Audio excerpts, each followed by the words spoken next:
This episode of Seriously Wrong is brought to you by the difference between moral complexity and chronological complexity or convolutedness.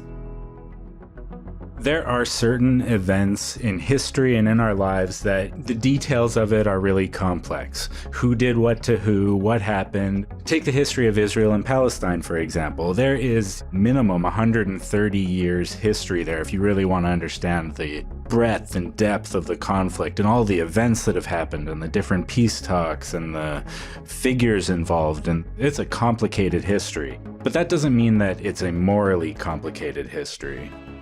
The history of Israel-Palestine, it is genuinely very convoluted. You know, you have different factions, different ideologies, different attempts at peace, different breaking of peace, who struck first at a certain time in a certain conflict, and things like external support from places like the UK and the United States. And if we had many, many hours, we could talk about it all. But at the same time, the conflict isn't morally complicated. You have one side which is much more powerful than the other, which has total air, land, sea, and intelligence dominance, which is holding the other side in what's been called an open-air prison, and over the last year has been engaging in the systematic destruction of the places that they live, with bombs dropped from the air, shells shot from the ground.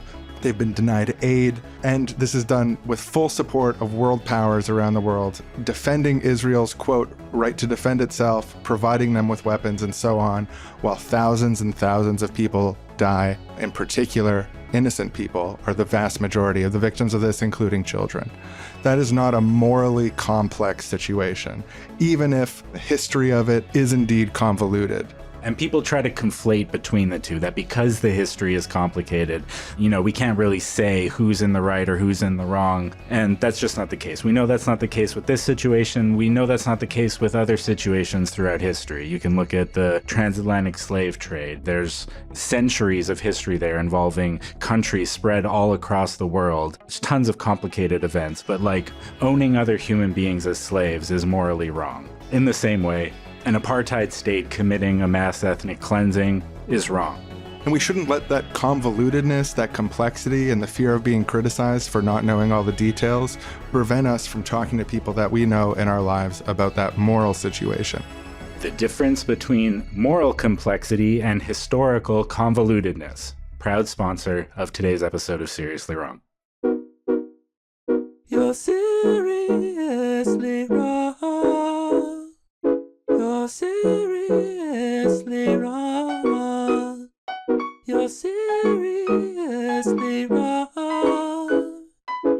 Seriously wrong. You're wrong. You're seriously wrong. You're wrong. You're seriously wrong. You're wrong. You're seriously wrong. You're wrong. You're seriously wrong. You're wrong. I'm wrong.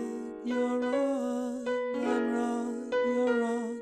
I'm seriously wrong. Hi, are you Orion? Are you? Jessica, great to meet you. Hey, hey, it's so great to meet you. It's so awkward. I'm so nervous. I have a blind date, but Chris says you're a great person. No, Chris, we both know and love Chris. Let me get your chair for you. Oh, thank you. That's I'm old-fashioned. Great. Thank you. Yeah. Not too old-fashioned, obviously, not in a weird way, but I just... right, of course. Yeah, those little gestures. I just, no, it's nice of you. Yeah, so have you been here before? It's they just renovated the place, hey? I haven't. It looks great, though. I like your beret, by the way. Thank you. It holds your hair back, and it's nice. My grandma gave it to me. Aw, I love grandmas. So what have you been up to? How was your weekend?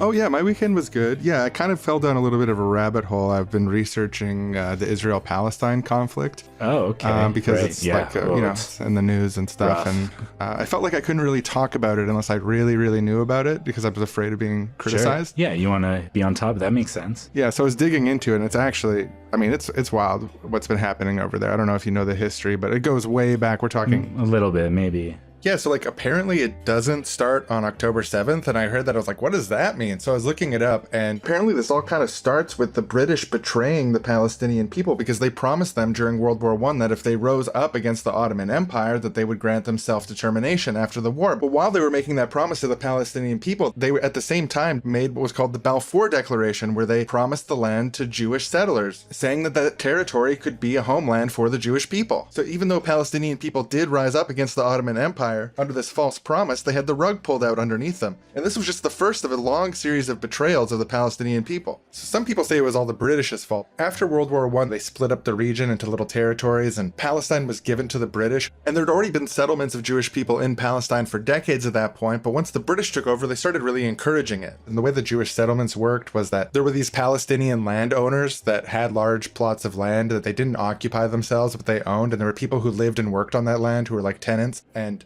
the settlers would buy that land, which is fair under sort of capitalist terms, but the moral cost of it was pretty big because the Palestinian people who lived and worked on that land would be pushed off of that land by their new landowners. The fact that landlordism played a part was sort of interesting to me. But you have this back and forth over the decades where Palestinian people are getting upset about the increasing amount of Jewish settlers, and there are riots and conflicts. And there was this really big uprisings that were repressed by a coalition of the occupying British and the Zionist settlers, and they used really intense tactics, things like violence, torture, and deportation. And that was in the 30s, but even just a few years later, Hitler's power was ascendant, he was growing in power, and the British thought, okay, well, we need to build up our relationship with the Palestinians to build a larger axis to oppose Hitler. So they tried to strike a deal with the Palestinians that would basically limit the amount of new Jewish settlements and create a 10-year plan to give Palestinian people independence there. But the Palestinian people rejected that because they thought there were still too many settlements and 10 years was too long. But it really upset the Zionist Jewish settlers, who then ended up having open conflict with the occupying British. They assassinated British leaders, they did bombings. So by the end of the war, the British had basically screwed everything up, made it way worse, made everyone mad at them. They said, we're going to wash our hands of this, we're going to hand this off to the United Nations to deal with this conflict, the United Nations. And this was following the Holocaust, so Jewish people who weren't always completely supportive of Zionism throughout history, they were finding it more convincing. And I mean, another thing I should mention is that this whole history, the whole reason for the appeal of Zionism in the first place, the reason why Jewish people were coming to this region is often that they were literally fleeing anti-Semitic pogroms, like, for example, in Russia. There's examples all around the world of Jewish people being used as a scapegoat. So there's definitely something sympathetic about that need and desire to escape persecution, but the place that they chose to move was a place that already had people in it. And then at the United Nations, the state of Israel had the support of both the United States and the Soviet Union because Stalin thought that they would be an ally to the Soviet Union. They might even become socialist. So the United Nations voted in favor of the creation of the State of Israel and a partition plan that would give 55% of the territory to Israel, which before this partition plan, they only had about 7%. So the Palestinian people didn't like that. They were like, well, you're making us pay for the crimes of Germany. You're making us pay for your crimes. This is our land. You can't give our land over like that. So there was this growing amount of conflict, and the Israeli settlers felt that they had a clear and legal claim to this land, and they initiated what they called Plan D, Plan Dalet, which was a military campaign of ethnic displacement to claim the lands that Palestinians were on. And there was also these Zionist paramilitary gangs like Stern Gang that did horrific acts of terrorism against civilians, like massacres and poisoning of wells. And the fear created by this conflict and all this violence coming from the Zionist settlers caused a lot of Palestinians to flee. And the new Israeli state decided that they were going to destroy some of those empty villages and claim that land. And so by the end of this conflict, the catastrophe, the Nakba, half of all Palestinians from this area, 700,000 plus people, were pushed out of this territory. Israel had claimed about 78% of the Palestinian territory, although the United Nations partition plan had only given them 55%. And I know what you're thinking, well, what is this? How does this connect to the current conflict? And how it connects is the agriculture minister of Israel went on television. He said, we're now rolling out the Gaza Nakba. So he's comparing the current war, and in my opinion, genocide, to this historic campaign of ethnic displacement. And in the intervening years, there were all sorts of attempts at peace processes and negotiations, and there's outbreaks of violence. But there was a period in the 90s where it looked closest that peace could be an option. And you had the fifth prime minister of Israel, Rabin, who was working towards a peace process, that something that could end this decades-long conflict. But the Israeli far right didn't like that. And this is also another place where it connects to the current day, because you have people like Benjamin Netanyahu, who was at that time a young politician, but he was speaking at rallies where people were calling Rabin a traitor, calling him a Nazi, carrying around fake coffins. And another character from the modern day, Itamar Ben-Gvir, who is the Minister of National Security, he was on television as a young man filmed by news cameras holding the hood ornament from Rabin's car. And he said, "We got his hood ornament, we're going to get him next." And what happened in 1995 is that Rabin was killed by a far-right Israeli assassin. And Ben-Gvir is part of an alliance that Netanyahu struck after the most recent election, where his party only got 22% of the vote, so he allied with the far right, which is Ben-Gvir's party, to hold on to power. So part of Benjamin Netanyahu's current government is far-right, basically Israeli fascists, Kahanists, whose goal is to expel all Palestinian people from Israel, kill or expel all Palestinian people from their historic lands, and annex and take it all. To give an example of how truly evil and depraved Ben-Gvir is, recently there was this controversy in Israel that 9 Israeli soldiers had, trigger warning, I know this is bad to say on a date, raped Palestinian prisoners, and they were facing consequences for literally raping prisoners, and Ben-Gvir said that prosecuting them was disgraceful and that Israel should stand by them. I mean, these are the people that Netanyahu has allowed around his cabinet table, and I'm reading this and I'm like, holy shit. Anyways, it's enough about me. How was your weekend? Wow, yeah. Now I feel silly. I barely did anything with my weekend. I was just, had some nice downtime, relaxing, watched a bunch of The Office. Oh, I love that. I'm on a rewatch again. I always tell myself that I'm going to wait this time, but when it's over, I just start over again. Exactly. Yeah, Dwight, Jim, Pam. Creed. Creed for me. Creed. Some of those moments. And a lot of people don't like the last season, but I like the last season. I think, maybe not quite as good, but still quite good. I'll take a mediocre season of The Office ahead of no Office. I'd say they could have brought it for 3 more seasons. It's fine.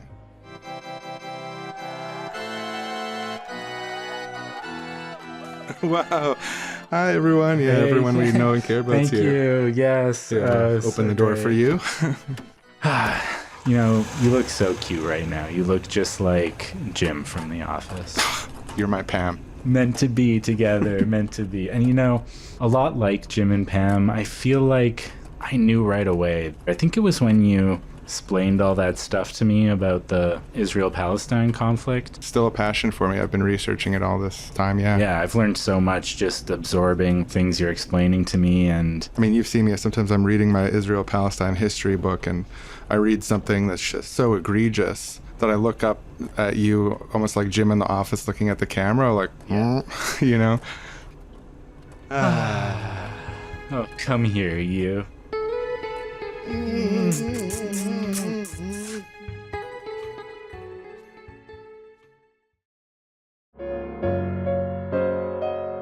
We now go to the state of Israel, visiting a therapist. Hey, Doc. Hey, Israel. Thanks for seeing me. Good to see you. How you been? Been rough, honestly, since the last time we talked. Lie down on the therapist couch thing. I've got my notepad and... I just don't understand why the Palestinians are so mad at me. They've been so mad at me for so long. Just lashing out and angry. And they say all these mean things about me, and it's like, why? Why do you hate me so much? Yeah, that can be really hard. So often in conflicts like this, both sides will contribute to worsening tensions or make mistakes. Mm-hmm. Sometimes it also can help feel better if people or nation states reflect back on what they could have improved on or what mistakes they made. This isn't an accusation at all, but is there anything you think that you've done to contribute to worsening this? Any mistakes you've made or things that you reflected on to that end? I really appreciate you bringing this up, and I don't take it as an attack at all. I think it's a valid question to ask in a situation like this, and I asked myself the same question, honestly. Who wouldn't in this situation? Right. But, I looked back, I did a deep dive on my own history. I really did a thorough accounting to myself of everything that had happened since the beginning. And the only conclusion I could come to from all of that was, no, I didn't do anything wrong. I've been perfectly innocent the whole time. I've been a perfect angel, honestly, and they hate me for no reason. Wow. That's hard. That's hard to deal with.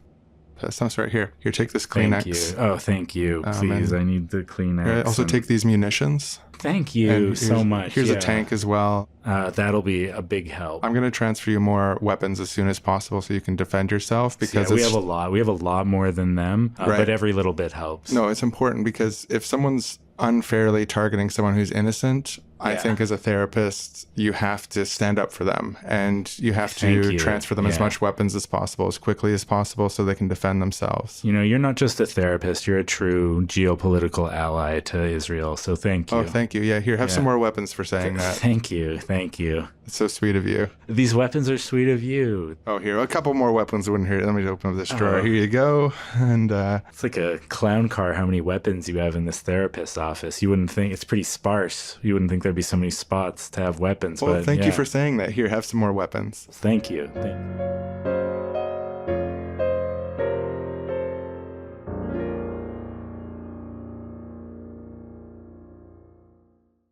Hello, everybody, and welcome back to the Seriously Wrong podcast. We are your hosts, Sean and Aaron. This voice belongs to Sean. The other voice, which you'll hear soon, belongs to Aaron. That's Sean. I'm Aaron. This is Seriously Wrong. It's a comedy and politics podcast. It is.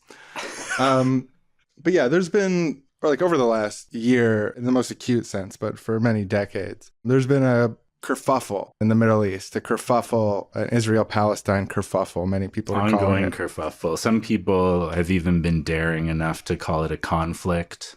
I wouldn't go that far. It's obviously, that's a controversial statement. Yeah, they say, this is really truly a conflict. Does it meet the definition of conflict? Right, yeah. Or is it just more of a 4-hour live stream about this, whether it meets the definition of a conflict. Okay, no, we're just kidding. Yeah, it's more than a conflict. It's more than a war. It's pretty blatantly a genocide. And it's not just a genocide, although that's bad enough. It's a genocide. One of the key Middle Eastern allies of Western states is committing a mass-scale genocide. And in doing that, not only killing at minimum tens of thousands of people, but very likely hundreds of thousands or more. It's going to come out over time what the real death toll is.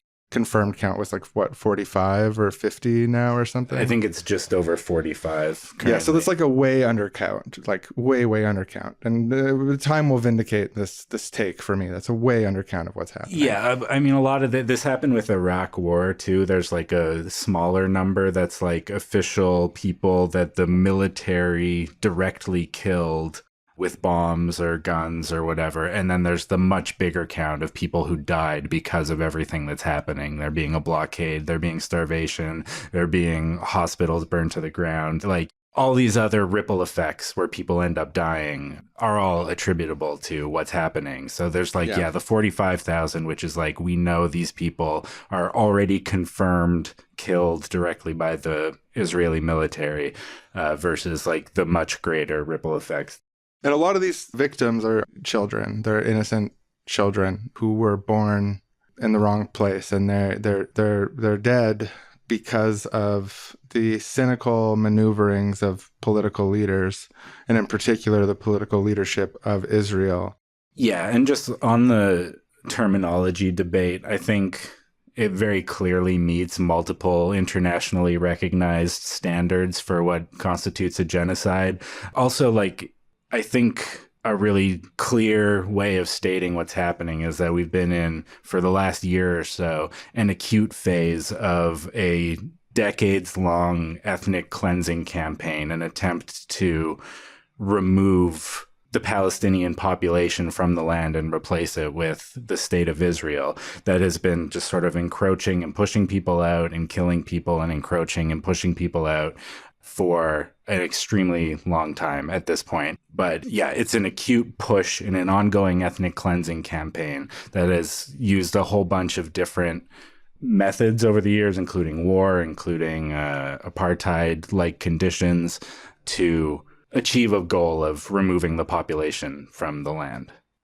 Yeah, it's brutal and horrifying, and the videos and things that have come out of this conflict have stuck with me for days, weeks, months after seeing them in many cases. Like, what's happening is repulsive and violent and horrific in a way that is just hard to grapple with. And I think for a lot of people, the comfort of not thinking about it is the only kind of comfort people can find around this conflict, putting it aside, focusing on other things and stuff like that. Because really, the more you look at it, the more just deeply disturbing this is. Because again, like, it's not just, now a genocide is bad enough. An intentional eradication of a people, a displacement of a people is bad enough. Generally we consider genocide to be one of the worst things.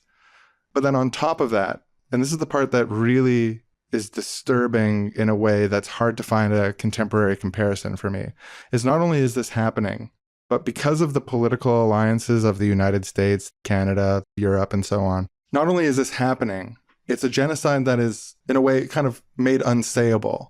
Political leadership in places like the United States and Canada are taking the side of the aggressor party, the party that is doing a campaign of elimination, starvation, blockades, and so on.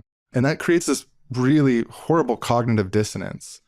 Because, for example, if you go on the Twitter feed of Justin Trudeau, woke Prime Minister of Canada, Woke Bay, Justin. Yeah, our feminist Prime Minister, he will tweet stuff that is like blatantly Israeli propaganda that does not match the actual reality, that does not match the available evidence, available video. The most recent example of this is this thing that happened in Amsterdam where Israeli soccer hooligans were shouting racist slurs and chanting in the streets around a soccer match, causing trouble, beating up cab drivers. And then following that, they were jumped by a group of people. And then that was spun in the global community as this like anti-Semitic pogrom, the true face of Amsterdam's anti-Semitism coming out. But the people who were there, all the evidence, all the video shows that this is clearly just like an absurd interpretation of what happened. And then our political leadership in Canada, our political leadership in the United States is repeating this disinformation and lies that serve the geopolitical objectives of a far-right Israeli government, which is engaging in a campaign of ethnic cleansing and displacement and mass murder of children.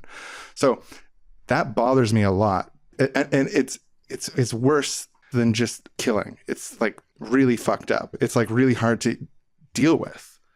Well, yeah, our countries are extremely complicit in it. You're saying like the genocide becomes almost unnameable, but it's like plenty of people are naming it. Plenty of major, well thought of organizations, United Nations, Human Rights Council, Oxfam, just plenty of credible international organizations have recognized either directly this is a genocide, or they use other similar language. These are war crimes that are being committed. It's not a secret what's happening, and it's recognized broadly in the international community.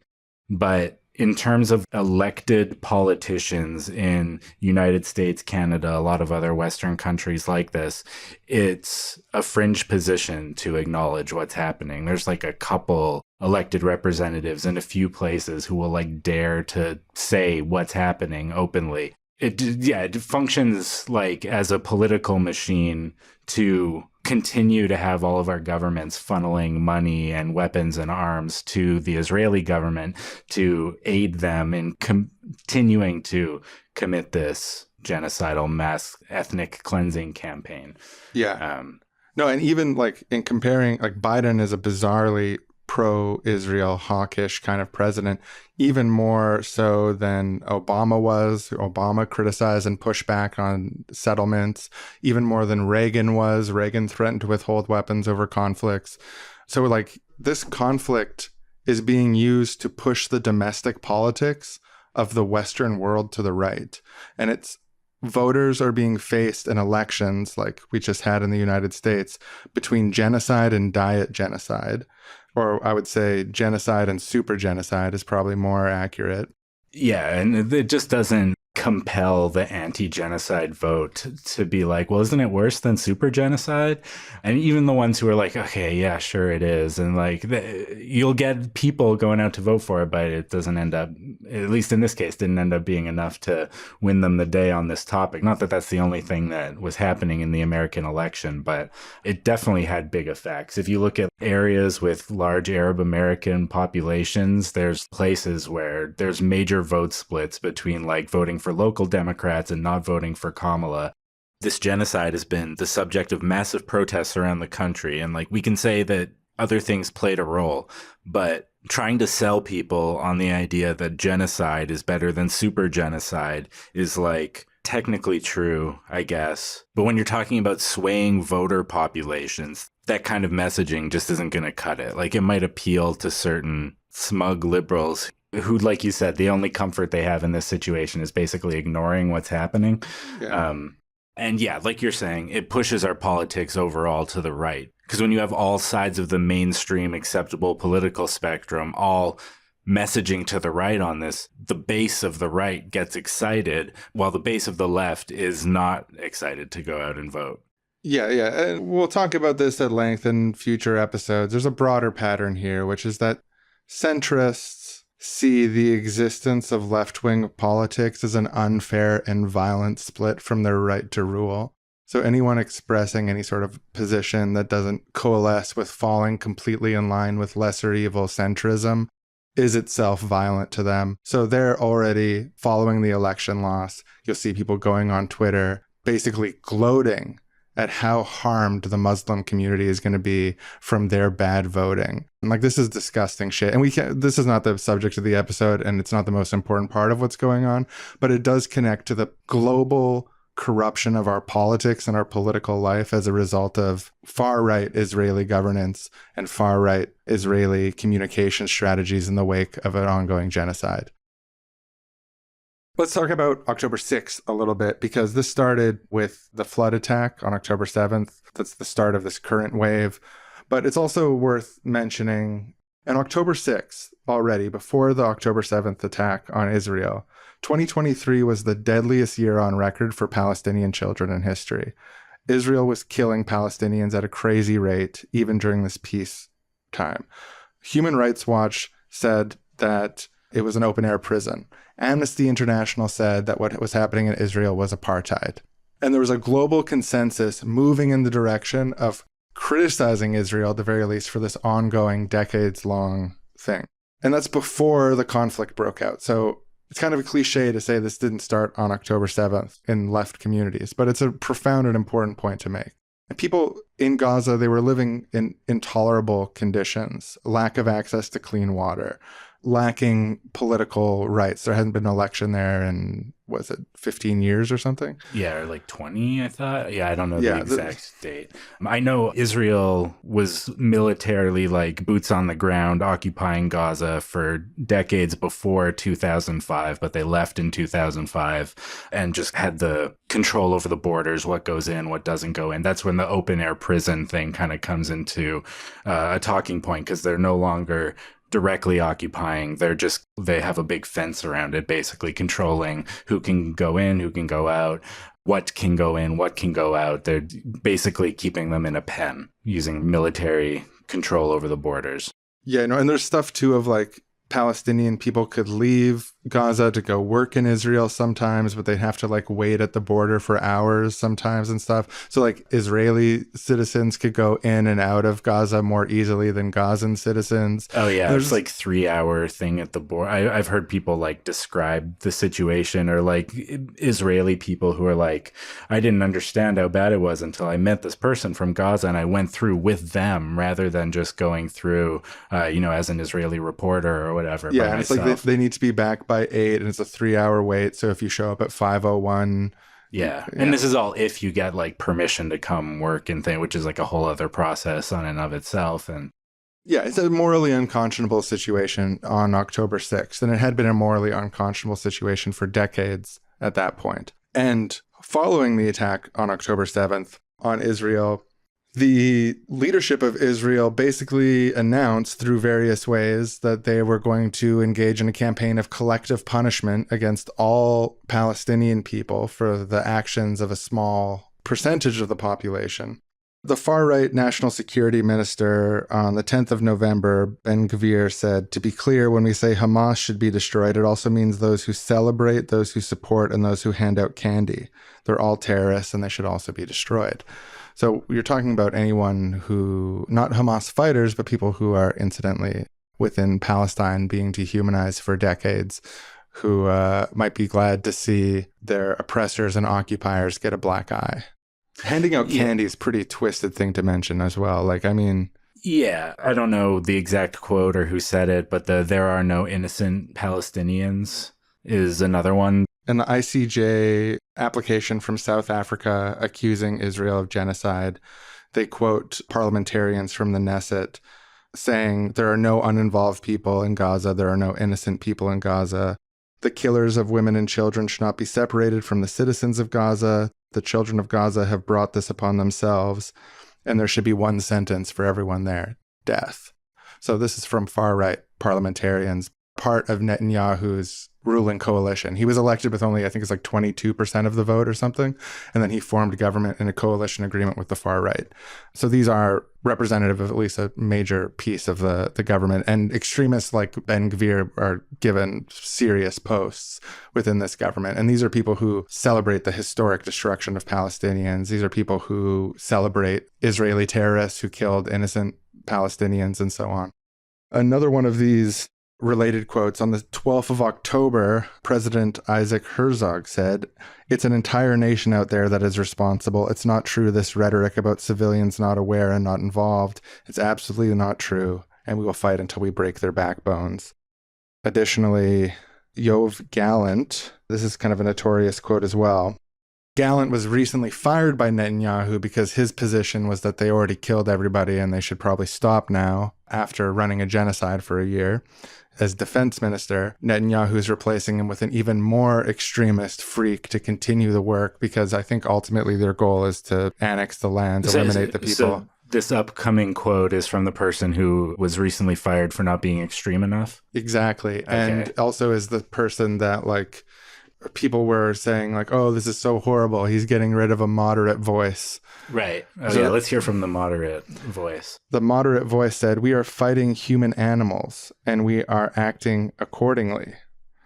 Yeah. So yeah, the ICJ case lays this out. This is just a small sampling of genocidal intent as laid out in the case in the International Criminal Court by the South African prosecution. Right, because meeting a lot of the international definitions of genocide requires not just the actions of like ethnically cleansing people, displacement, killing civilians, targeting civilians. It requires intent. So yeah, having all these statements of intent is important for the claim of genocide.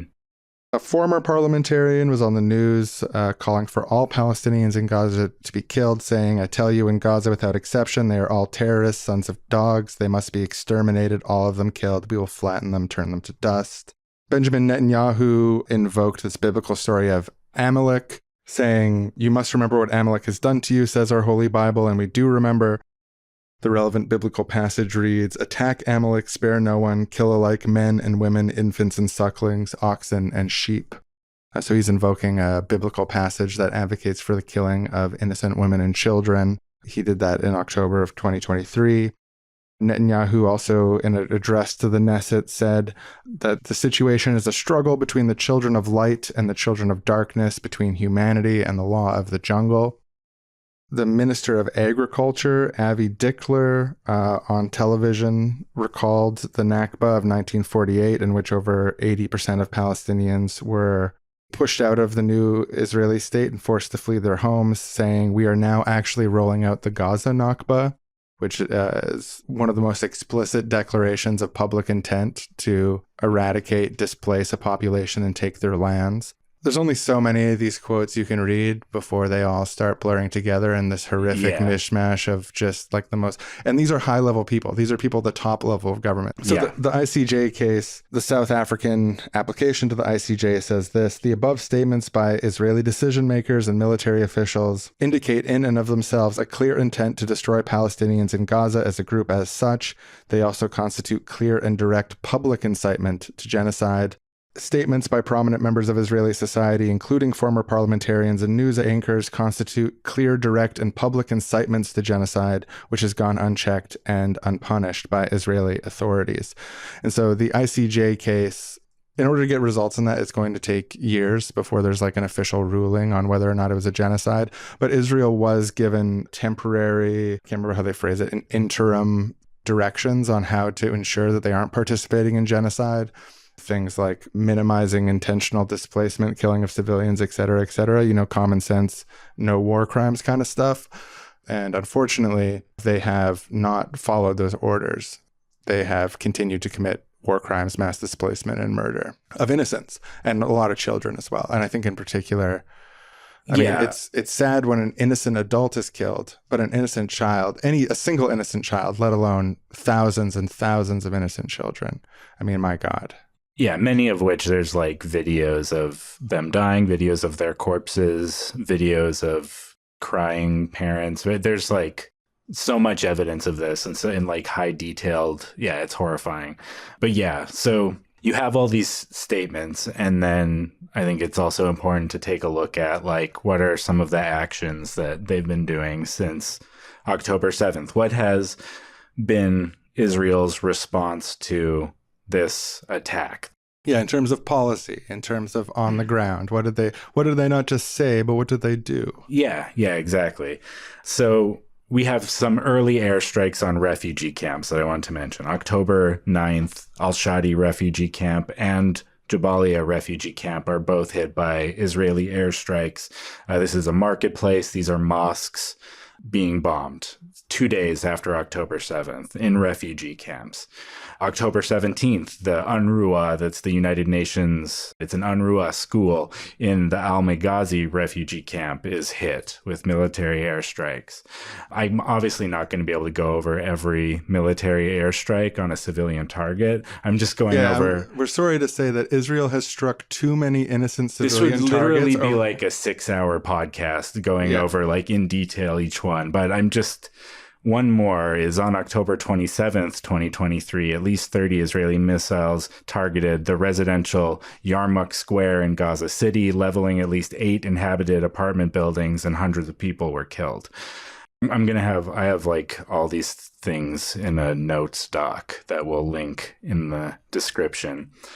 So moving on from specific incidents, in the first 3 weeks, Save the Children said that more kids in Gaza were killed in those first 3 weeks than were killed annually, globally, in every conflict in the past 4 years. So pick any of the past 4 years and add up all of the children that were killed that year. In the first 3 weeks of the attack on Gaza, more children were killed there than in any of those previous 4 years. So it was a Save the Children statement 3 weeks in. Yeah, in the first week of the conflict, Israel dropped 6,000 bombs in an area that was populated by half children. And for context, during the entire war on the Islamic State, Allied powers peaked at about 5,000 bombs in a month. So the most that they ever attacked the Islamic State was less than they attacked this heavily populated civilian area within a week. Yeah, so if you're thinking about like, is this just talking about collective punishment and that everybody's to blame, or is this actually acting it out? I think these actions, speak for themselves. In December, the IDF dropped leaflets identifying Rafah's Tal al-Sultan and al-Zuhar neighborhoods, as well as Al-Shabura, home to a large refugee camp, as like safe places. They're telling people, go there, leave the north of Gaza, go to the south, go to these areas specifically. And there's an NBC News report finding that all 3 locations were hit by airstrikes in the weeks after that. A New York Times investigation found that 2,000-pound bombs were dropped at least 200 times in South Gaza as of the end of December 2023. So they're like telling people to evacuate from certain areas and go to these other areas that are safe, and then airstriking those areas. Yeah, that's what an evil person would do. But that's an evil thing to do. There's no justification for that. And if you have the unpleasant experience of arguing with someone about this stuff, the justifications that people bring forward for this kind of stuff is absolutely unhinged. Like, it boggles the mind what people accept. There's like a certain type of motivated reasoning, I think, where people don't want to look at what's happening for a variety of reasons. They don't want to have clear eyes about the extreme violence and ethical failures of this Israeli government, this key ally to the United States and Western powers.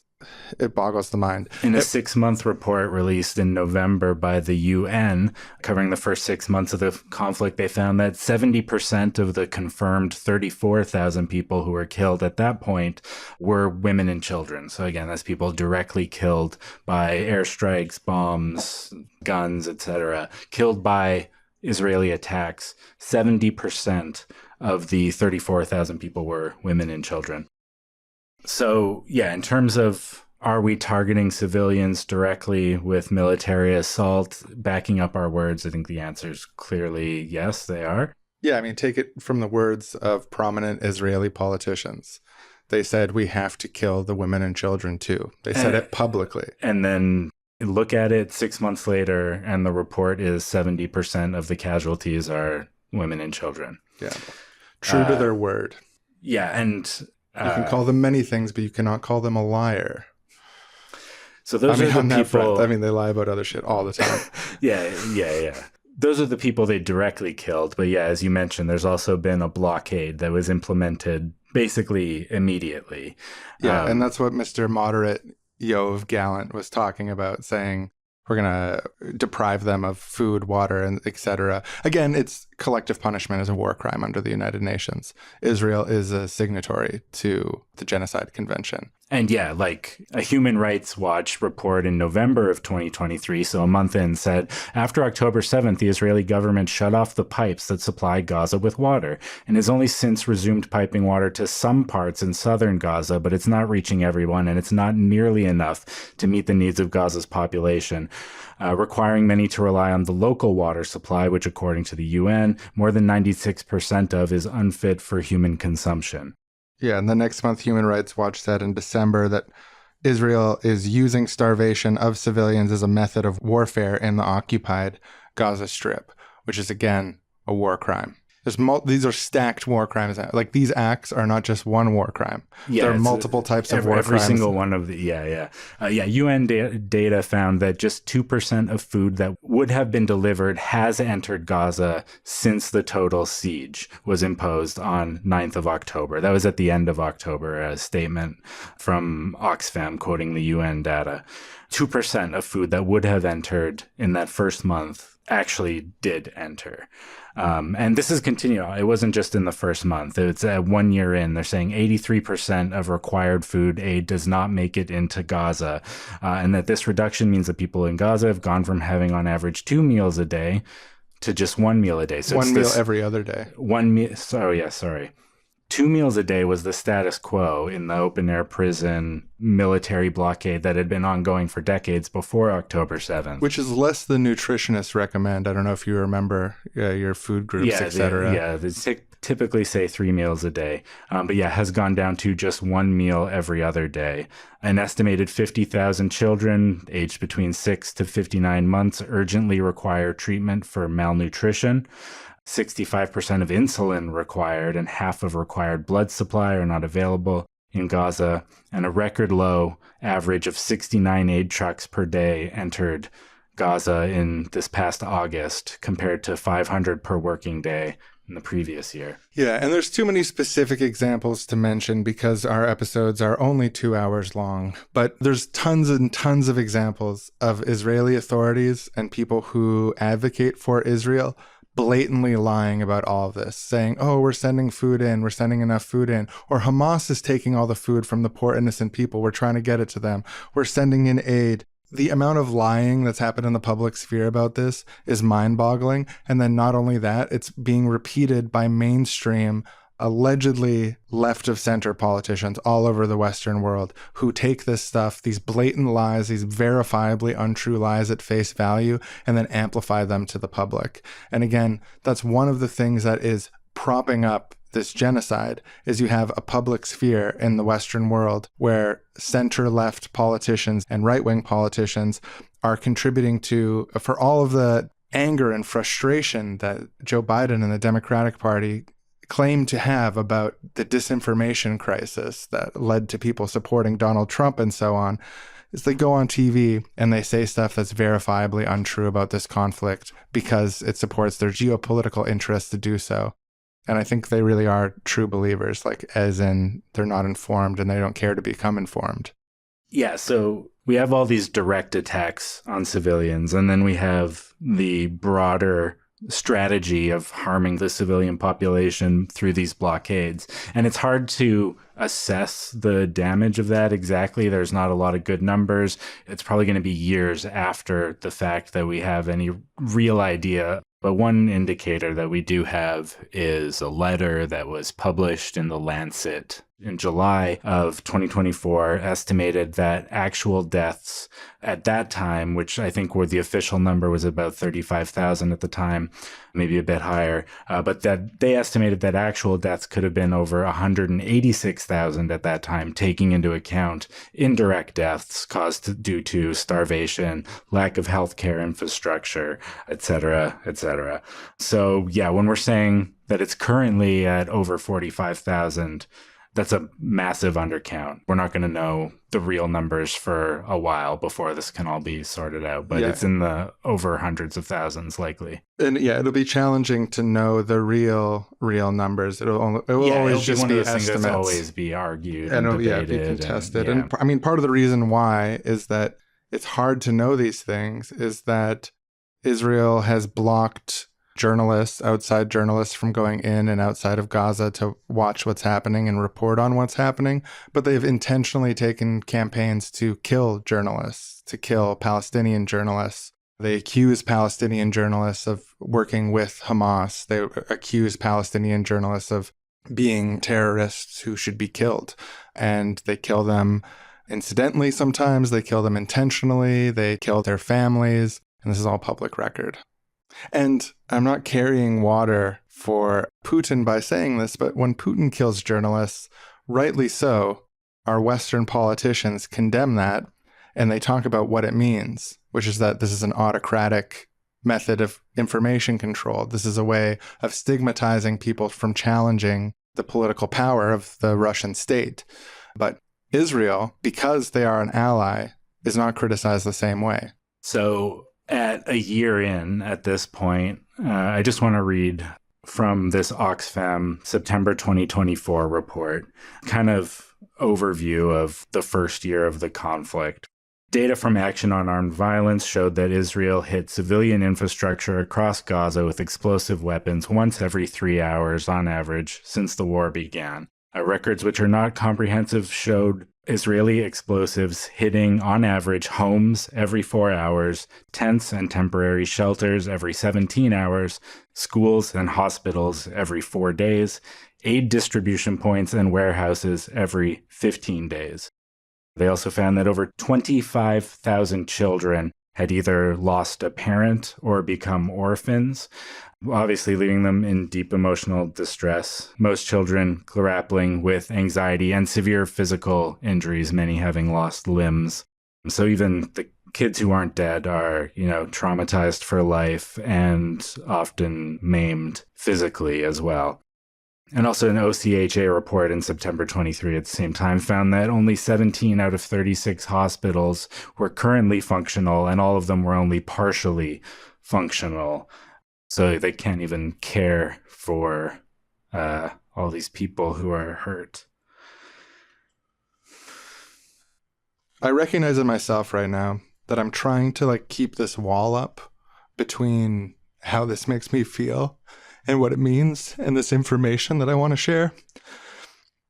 But it's hard to keep that wall up. So I just need to use the old trick of getting angry to make the tears go away. Because when you're talking about orphaned children, a child who is orphaned incidentally is enough to cry about.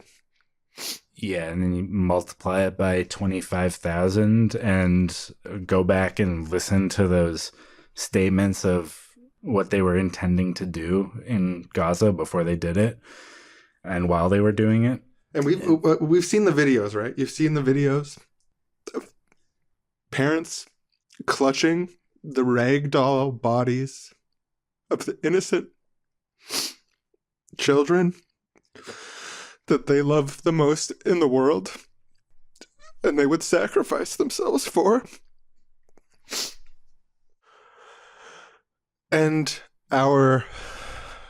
in domestic politics, our progressives, our center-leftists, our lesser evilists, have let that go on for a year without comment, only speaking up to condemn Israeli soccer hooligans getting punched in the streets of Amsterdam after bragging and singing and dancing about taking families away from each other.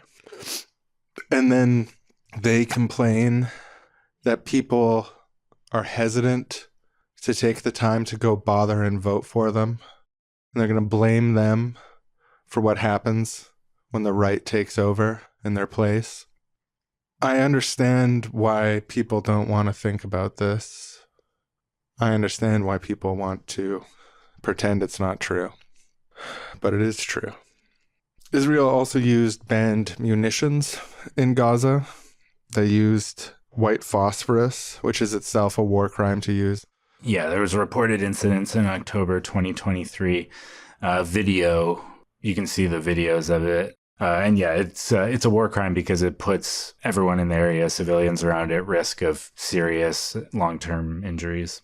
Yeah, when white phosphorus lands on your skin, it keeps burning. It just stays there and keeps burning. It's a horrific way for someone to be killed.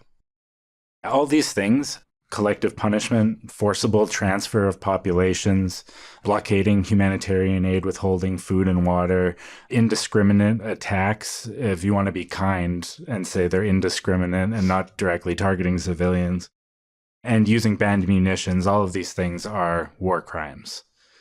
They're just like textbook war crimes.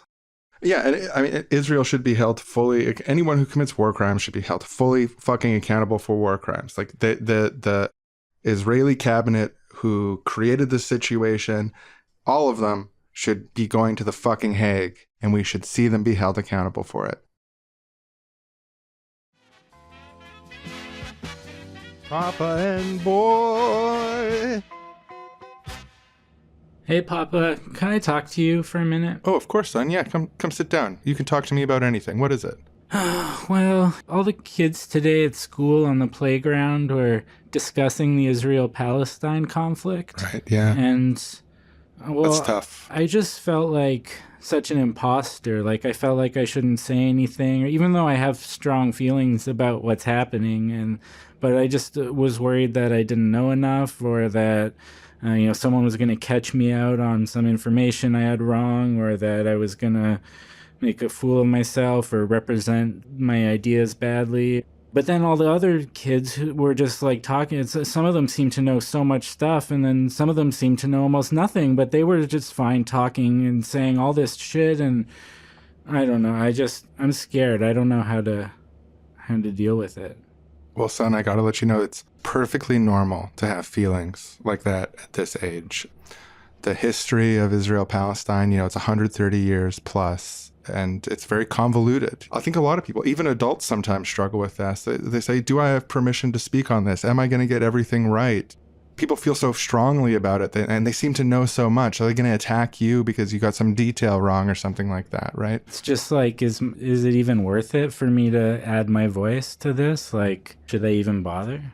Look, no one expects you to know everything about the whole history of Israel and Palestine to add your voice. No one expects you to get every detail right. No one expects you to have a perfect encyclopedia of knowledge about this. Will we be criticized for it sometimes? Yes.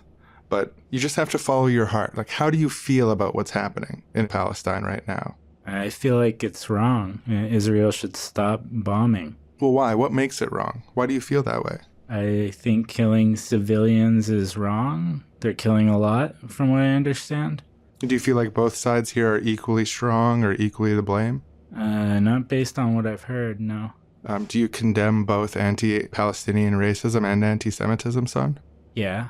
Well, there you go, buddy. I mean, we have to stand up for what we think is right. And if you want to learn more about the history of Israel-Palestine, I'm happy to watch documentaries with you. We can go over some of the history together on in encyclopedias and elsewhere. There's some great books on the subject, like The 100 Years' War on Palestine, The Palestine Laboratory. I could go on and on. 10 Myths About Israel.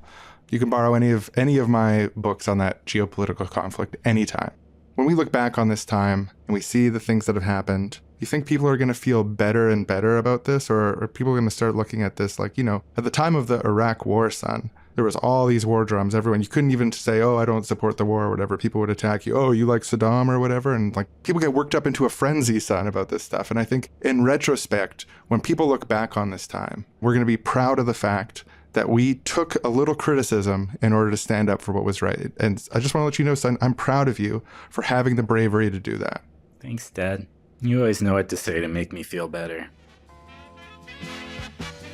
Papa and boy. Hi, everyone. My name is Dr. Hannibal. I'm a historian of Middle Eastern history, and I'm here today to remind everyone, when speaking of complex and convoluted matters with a deep history, it is important that we first understand every element of that history to the fullest possible degree. So when we're talking about the conflict in Palestine, I really do insist that everyone understands fully and deeply every aspect of that conflict leading up to that date. That is my directive. That is my directive to you. And it's especially important when we're talking about something as tragic and as horrible as the October 7th attack on Israel. So please, Google Hannibal Directive October 7th for more information. Thank you. We're at war. War with the military hawks and the genociders. War with the disinformation mongers, election meddlers, and politician blackmailers. We're at war with the global surveillance apparatus, the military-industrial complex, whoever Jeffrey Epstein was working for, and the placating siren song of indifference and apathy. No matter what happens, the poet must not look away.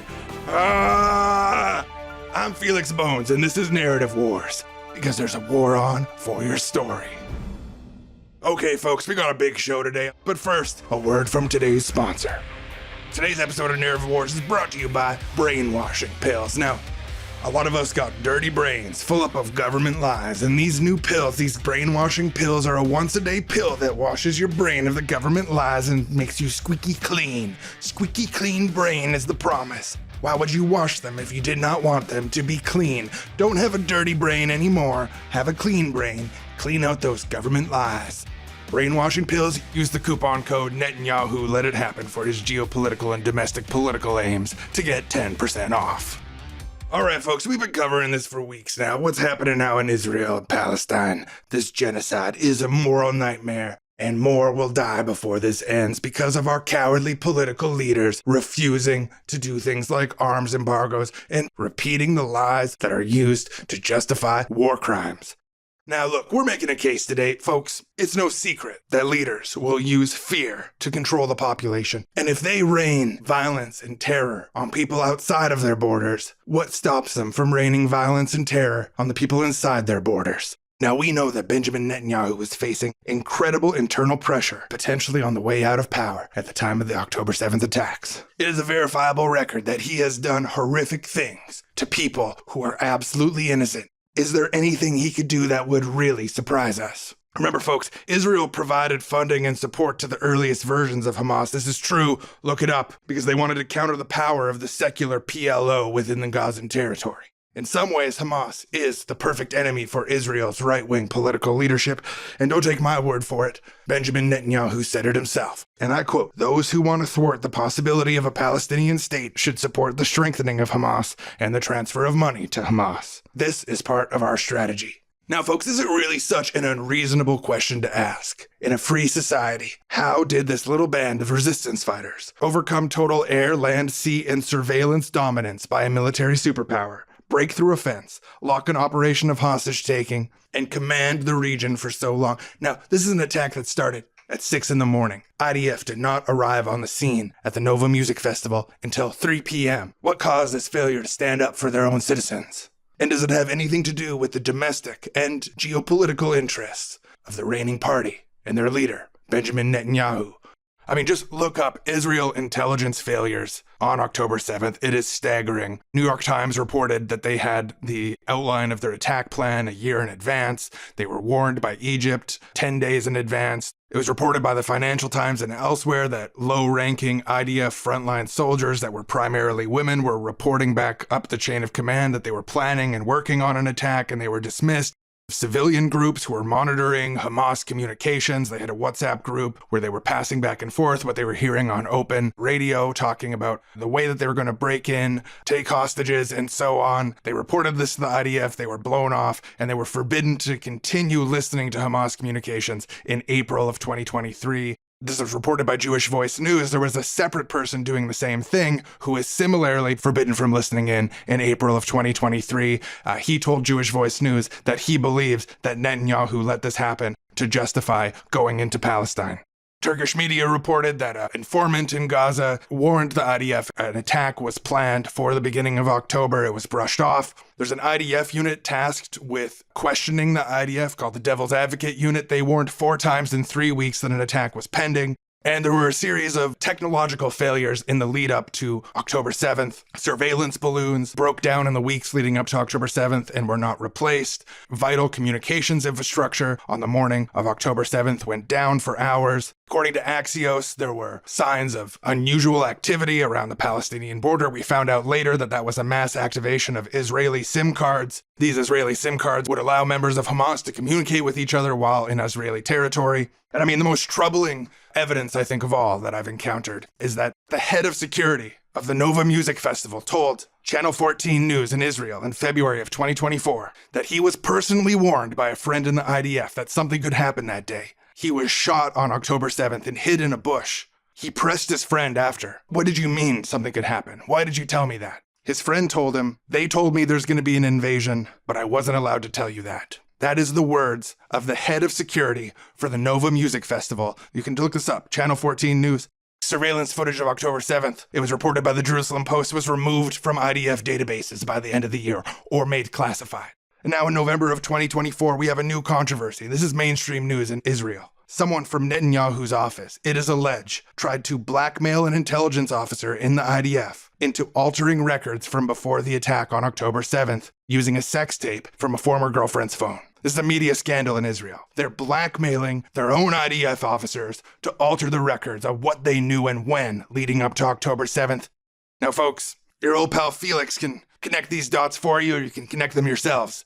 When you look at all this evidence, the totality of this evidence, look across my desk, papers here, papers, Haaretz, Jerusalem Post, Financial Times, New York Times, all mainstream media, mostly Israeli. It's not GeoCities, folks.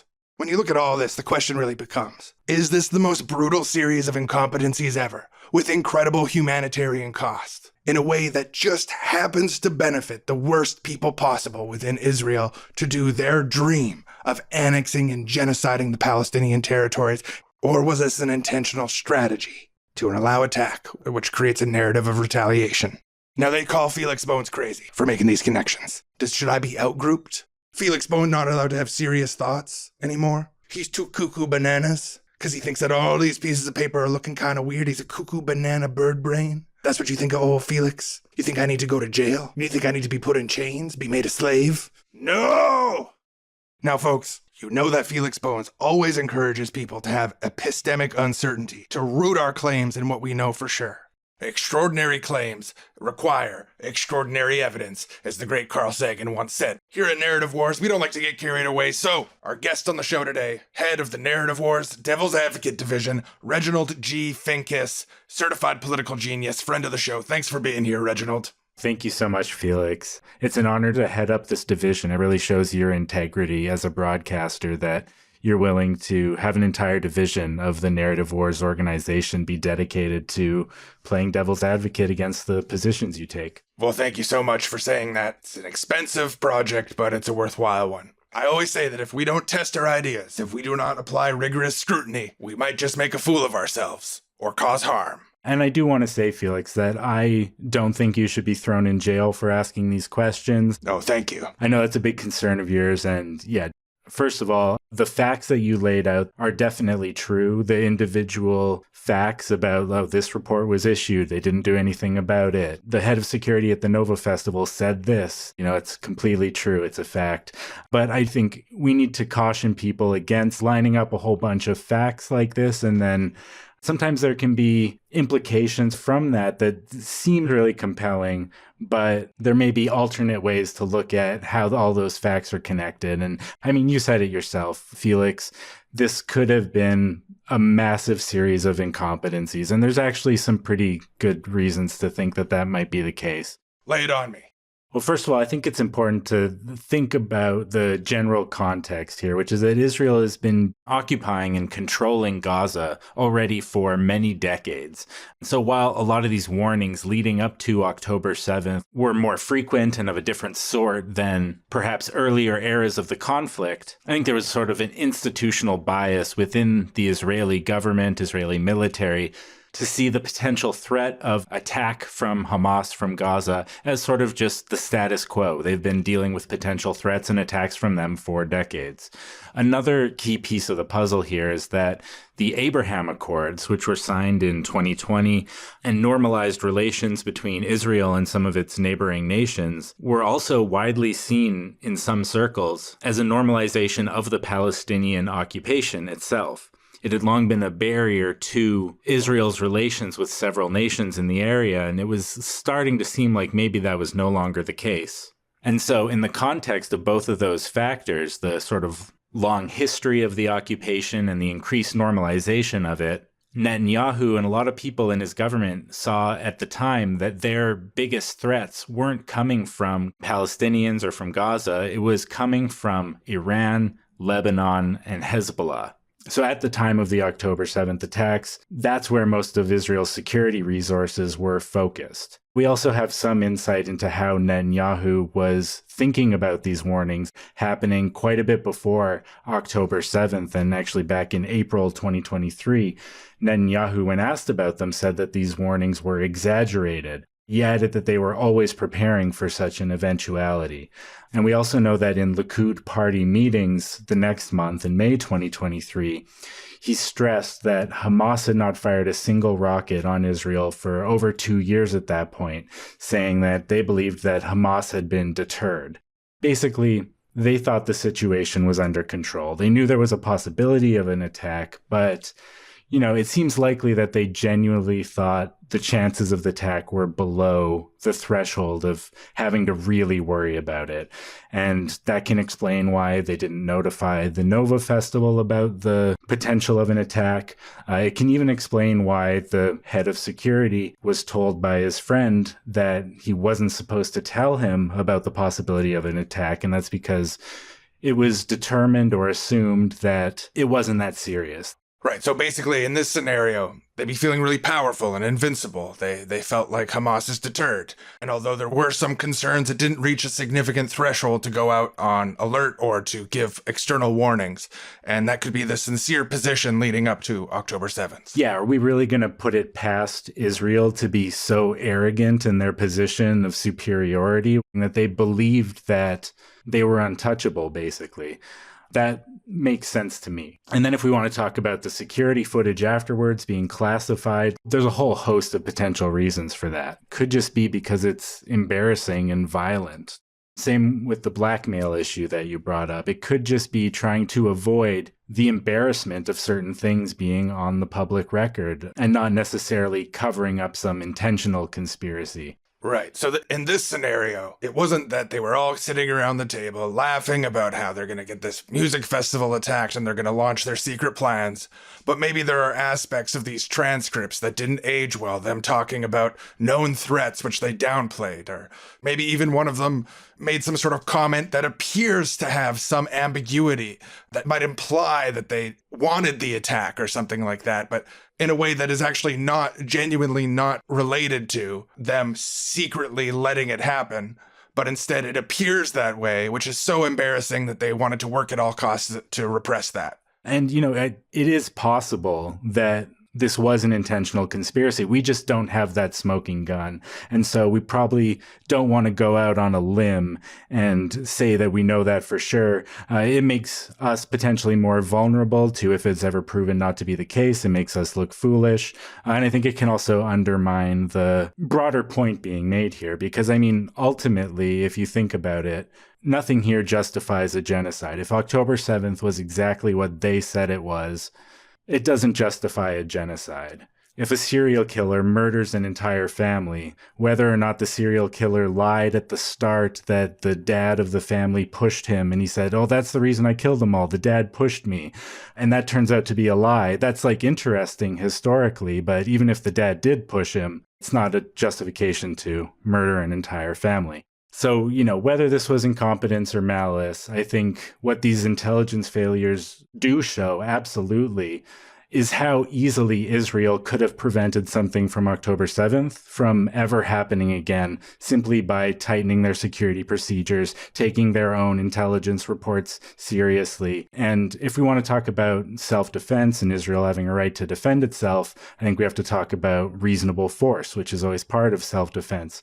And to me, reasonable force is, kind of minimal possible force. So the minimal possible force for Israel to neutralize the threat of future October 7ths would have simply been to plug these security holes. And there was no need to commit even a single murder or to start a war or to bomb anything or to do any kind of military campaign like that. Nothing justifies that. So I think that's the key point on the current crisis. Right, and I suppose if we want to advocate for an end to this war, for accountability for those who have committed war crimes, we can ground ourselves strongly in what is definitely true without even needing to speculate about anything like this, because the scenario, which, as you explain this, I think, okay, well, it does make sense. But even if the insinuation that there could be more to this was totally wrong, the fact that they took an opportunity, tragic opportunity, like what happened on October 7th, and then used it to launch an all-out assault on a civilian population, including using starvation as a weapon of war, combining both the incompetence first and then later malice, that's sufficient to bar all of these people from public life forever, to bring them to The Hague and hold them accountable for what they've done to civilian populations. Absolutely. I think everybody at Narrative Wars, whether in the Devil's Advocate division or not, what we all agree on is that war crimes should be punished. Well, thank you so much for this narrative check. I feel a little more grounded and I feel ready to fight for the rights of everyone around the world. Thank you again for having me, Felix. Next up, after the break, we have Zenon Fairchild, an independent researcher, on to explain the circumstantial evidence that both October 7th and the entire war and genocide since was actually an elaborate illusion created by a series of crystal light projections beamed down by an occupying alien army. Stay with us. And now it's time for another episode of Fun Facts with Bonco the Clown. Hey everybody, welcome back to Fun Facts with Bonco the Clown. Israel arms sales in 2021 were the highest on record, selling $11.3 billion in arms to governments around the world. Israel's notoriously indiscriminate in who they ship arms to. They even shipped weapons to the Hutu regime both before and during the Rwandan genocide. Oh! A 95-year-old man named Ezra Yakin made headlines in 2023 by being the oldest person to re-enlist in the IDF. Ezra Yakin was part of a paramilitary organization in the 1940s called Stern Gang and participated personally in the Deir Yassin massacre on April 9th, 1948, in which hundreds of innocent Palestinians, including women and children, were gunned down by racist extremists like him. That massacre was key in the 1948 Nakba, causing Palestinian civilians to flee their historic lands, which paved the way for the Israeli state to demolish their homes and claim those lands as their own. That's a fact. Ezra Yakin was also invited to address the IDF as the oldest reservist, and he used this time to say, "We are going to put an end to these beasts, wild beasts with a human face. We are going to burn them, and with the light of their fire, we'll light our way to freedom." Ezra Yakin continued to say, erase them, their families, mothers and children. These animals can no longer live. If you have an Arab neighbor, don't wait until he comes into your house. Enter his house and shoot him. These are the words of celebrated 95-year-old reservist Ezra Yakin, who was invited to address the IDF at the peak of violent hysteria following October 7th. That's all the fun facts we have for this week, folks. Until then, see you next time, and remember, facts have a quality of fun to them! Oh, another great show. Oh, my phone's ringing. Let's see who... It's the producer. Hello, Mr. Producer? Hey, Bonco. Hey, great show, right? A lot of fun facts today, a little topical, Yeah, we're shutting it down. shutting what? We have to shut it down. The episode isn't airing today. Maybe next week we're gonna see, but the network's getting pretty twitchy about it. Bonco's been doing this same show for years. We've had all sorts of facts with a quality of fun to them and there hasn't been any issues before. What's the issue? Well, it's an election year, and a lot of the politicians, they're trying to signal hard on Israel, and we're backing them. And But the episode didn't take a stance on that. It's just sharing objective facts. Look, Bonco, I don't want to argue about whether the show has a political It's my show. stance or It's not. my people tune in for Bonco. What are we going to air a rerun? What? They're actually showing Benjamin Netanyahu's most recent speech this week during that time, but probably next week. But I would just think about what you're going to include. It might be better to pick a different topic for next week. I'm sorry, can we not share fucking fun facts anymore? What is going on? Look, Bonco, You've stood by me with everything. I understand you're upset. I hear you. I put my heart and soul into this. Your feelings are valid. Bonco feels that this is a fucking disgrace. I get it. I'm just relaying the information. Bonco doesn't know how you can live with yourself in censoring true facts. I don't want to lose my job, so yeah, maybe I'm a coward for that, but Here's a fun fact. I'm just the messenger. You are a coward, and I am shocked, and I do not want to talk to you anymore. Meep meep. So now it's time for the part of the show where we are going to address some common criticisms against what we've been saying. Yeah, we just briefly want to respond to some arguments that we imagine that other people might make based on what we've heard in other public discourses. We're just going to be going over sort of rapid fire, briefly, a bunch of the justifications that you see for the genocide. First up is Hamas is using human shields. That's why the civilian casualties are so high. It's not Israel's fault. It's because Hamas is using human shields. To me, this sounds like basically, so if you had a school shooter in an elementary school, there's one bad guy inside a place that's full of innocent civilians. You don't flatten the whole school to get that one guy and then say, oh, he's surrounding himself with school children. I mean, this is like absurd, right? And if someone has a hostage and they're pointing a gun at their head and they're saying, hey, if you come and attack me, I'm going to kill this kid. As a moral agent, we have a responsibility to try to protect that kid. You can't just be like, oh, he's using a human shield and then kill them both. That kid deserves to live. It's like an important moral thing. Yeah, totally. And I think it's not proven that this is like an intentional strategy from Hamas. Gaza is an extremely densely populated area, and yeah, it's hard for them to operate out of anywhere where there isn't people around. But even if it was an intentional strategy, like a hostage situation, like you're saying, it's not morally right to kill the hostages in that instance. You actually do have to think of other ways to try and de-escalate the situation. So in this case, I would think one of the easiest ways to de-escalate against Hamas would be to stop the displacement ethnic cleansing campaign and let Palestinians live in peace. And then, there probably would be fewer people in Hamas trying to attack it. That would be one way to get back at Hamas fighters and to make it so that there's less of them, is to stop the occupation. And where I come from, a shield will protect you from something. You shoot an arrow at someone, the shield blocks it, and then you don't get hit. Israel's shown for decades they are willing to shoot through children to get at whoever they're trying to get at.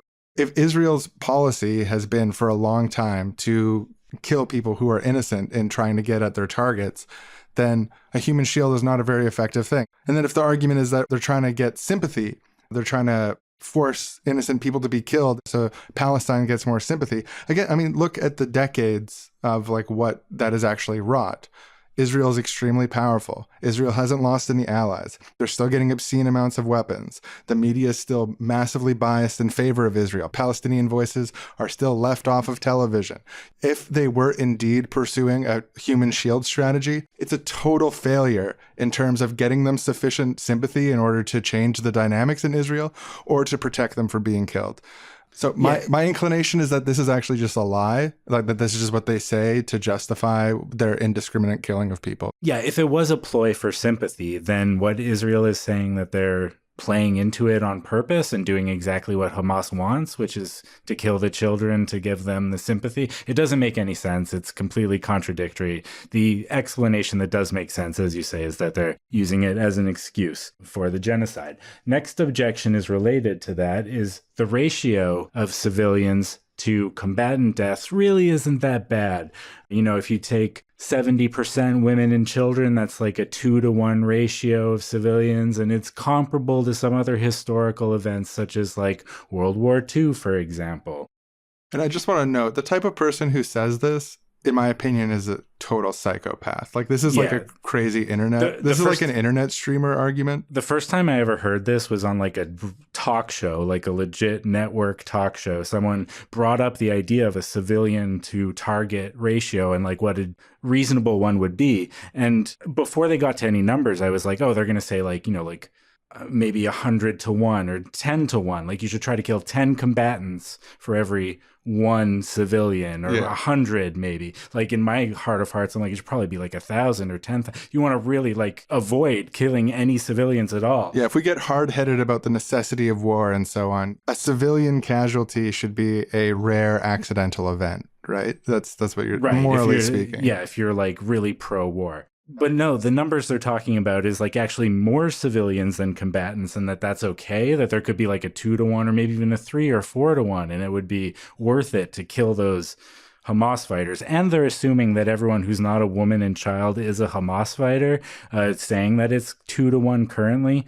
And historically, World War II isn't the best comparison, because like Hiroshima and Nagasaki and even the bombing of Dresden, where all these civilians were killed, were all hugely immoral things that you didn't need to win the war. It's bad to kill civilians. The use of nuclear weapons on civilian populations is like an ethical stain on our history. So if the best thing that you can say about the Israel-Palestine conflict is that the ratio of civilians to men above the age of 18, which we are going to assume are all malevolent actors, is comparable to the war in which literal nuclear bombs were dropped on civilian centers, I think morally you are Hitler. You're not a literal Hitler, but you're a moral Hitler. Like, yeah. Next objection is that Israel wants peace, but the Arabs won't stop attacking them. Yeah, I mean, historically, we don't have time to get into all the details of all the back and forths, but it's just not true. Like, it's just, if you read history books, it's not true. There have been opportunities for peace that Israel has not taken up. There have been opportunities for peace that Palestinian leaders have not taken up. Generally speaking, the peace offers given to Palestinian leaders have been really like one-sided or humiliatingly shrinking each time as they work towards peace. Like that's the general trajectory, is that every time there's like an offer they reject, and the context is insulting. And if you understand the historical context, they keep on shrinking it and shrinking it. But at the same time, there's also been plenty of times where Palestinian leaders have been willing participants in peace and had it denied. There's this game that people play where you talk about anything that Israel did wrong. They immediately try to go back to the few years previous and say like, oh, what's something that Palestinian people did during this time that might have provoked Israel? That blame everything that happened on something that happened just before it, rather than looking at the entire picture holistically. I can admit that people on both sides of this, there's few things I would say both sides about, but I could admit that there are things that people on both sides of this conflict have done that are wrong. But when you look at the history, one side is clearly the aggressor. Like when you have the Nakba at the founding of Israel, and like hundreds of thousands, nearly 1 million Palestinian people pushed out, tens of thousands killed.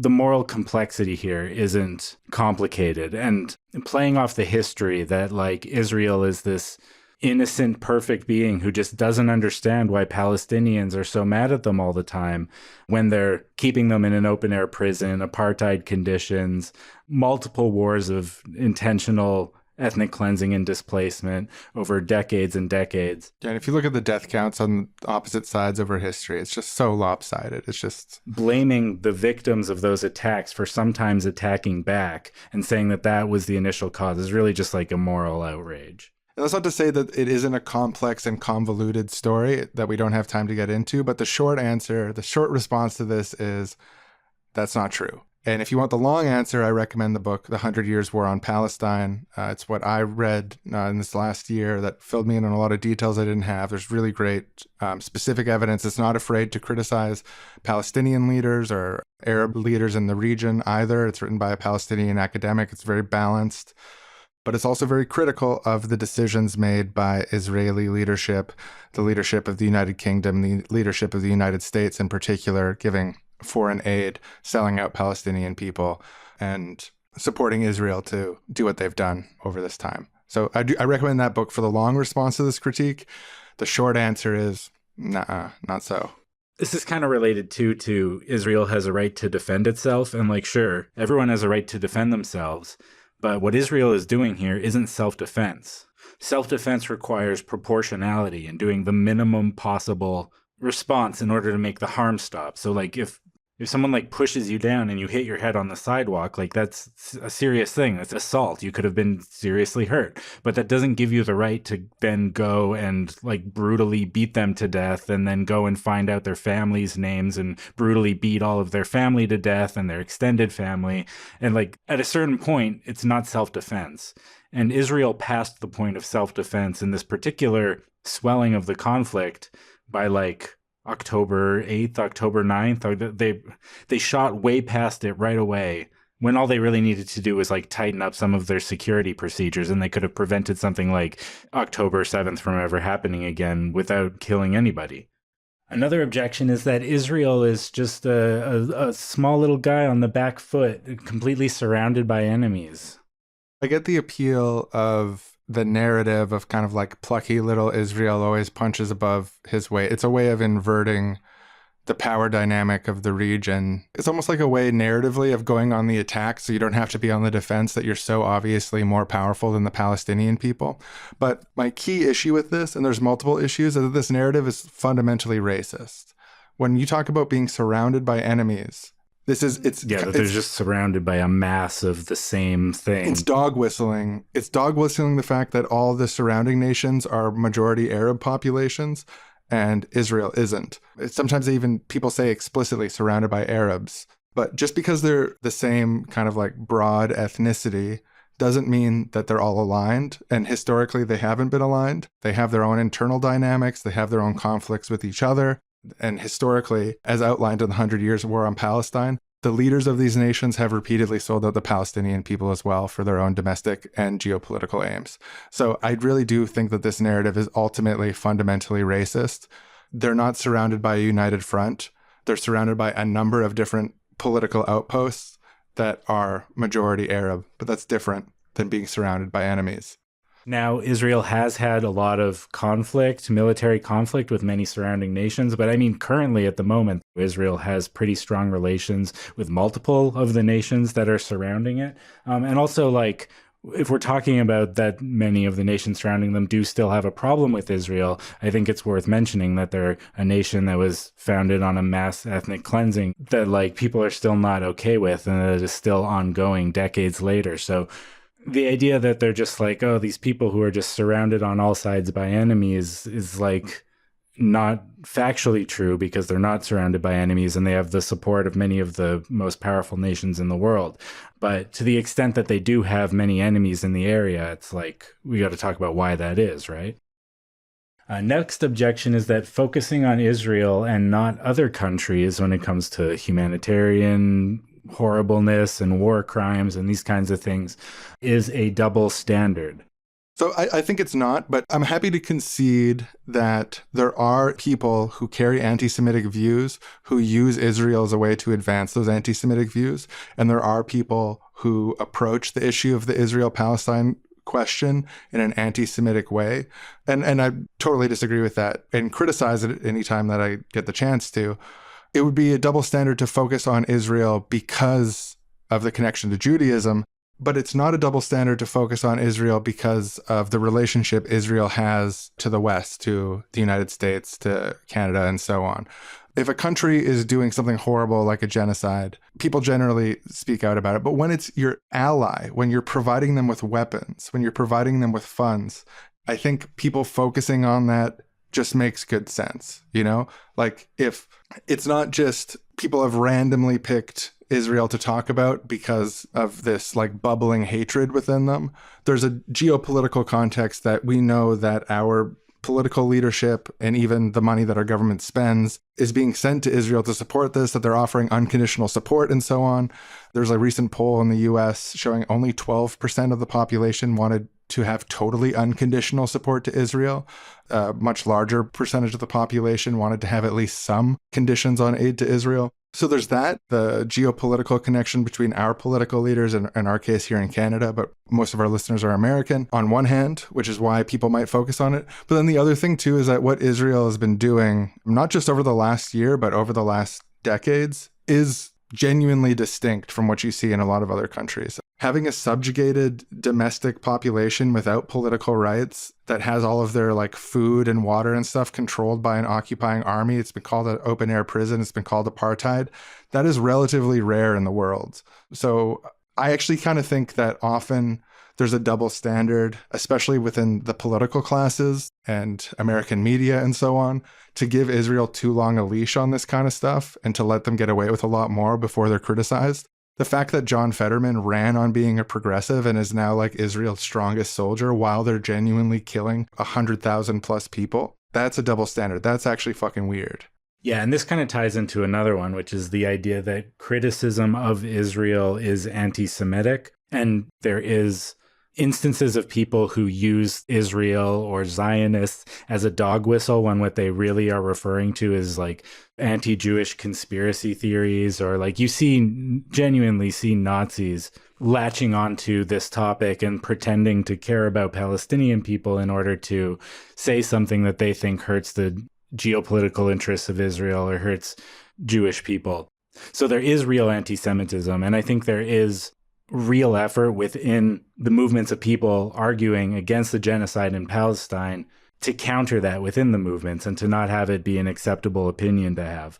And I also think that these arguments in and of themselves are anti-Semitic. When you're equating all Jewish people with the Zionist ideology, or you're equating all types of Zionism, of which there are many varied sub-ideologies and movements of thought within Zionism, to the state of Israel. Both of these things are factually incorrect, and they serve to basically like put the responsibility for the actions of a far-right militaristic state that has been occupying and genociding another people for decades onto all Jewish people, even though there are so many Jewish people speaking out against Israel, speaking out against what Israel is doing.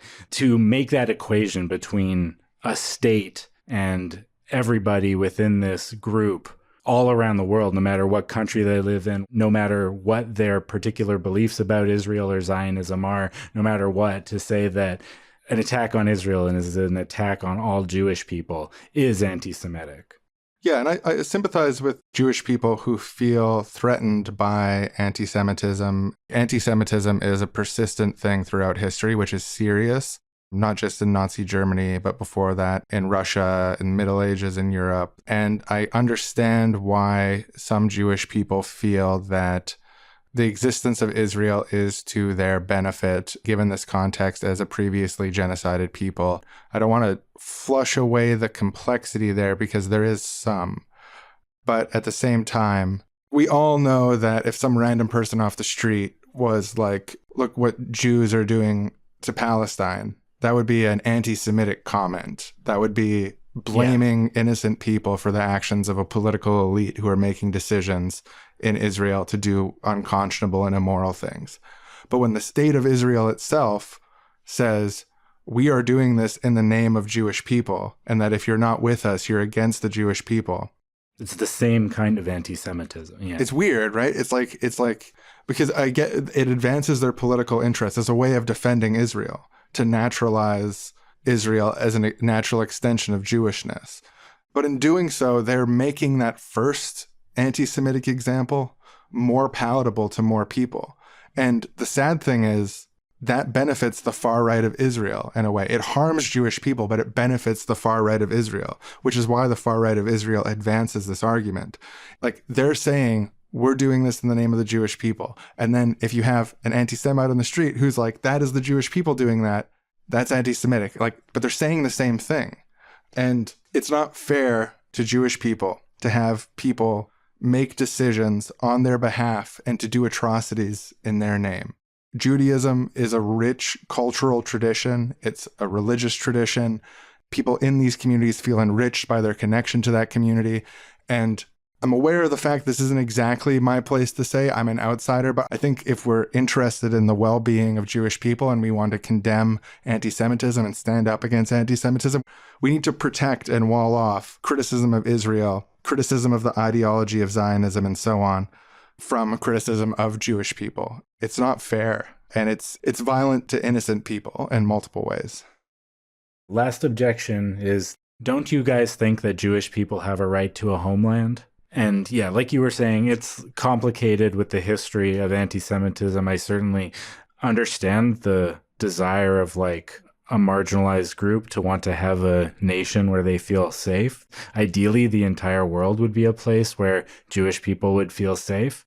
I think globally we should abolish borders and that the entire earth is the homeland of all of Earth's people. Not to erase the histories of particular areas and particular cultures, but like, I think borders are a violent institution. So like ultimately, I don't think anyone should have like a nation state with militarized borders where other people are kept in and out and like some people are allowed and some people aren't. And we did a whole episode on borders. They're a modern, relatively modern invention. But the bottom line for me is that like obviously everybody deserves a home. Everybody deserves a place where they feel safe.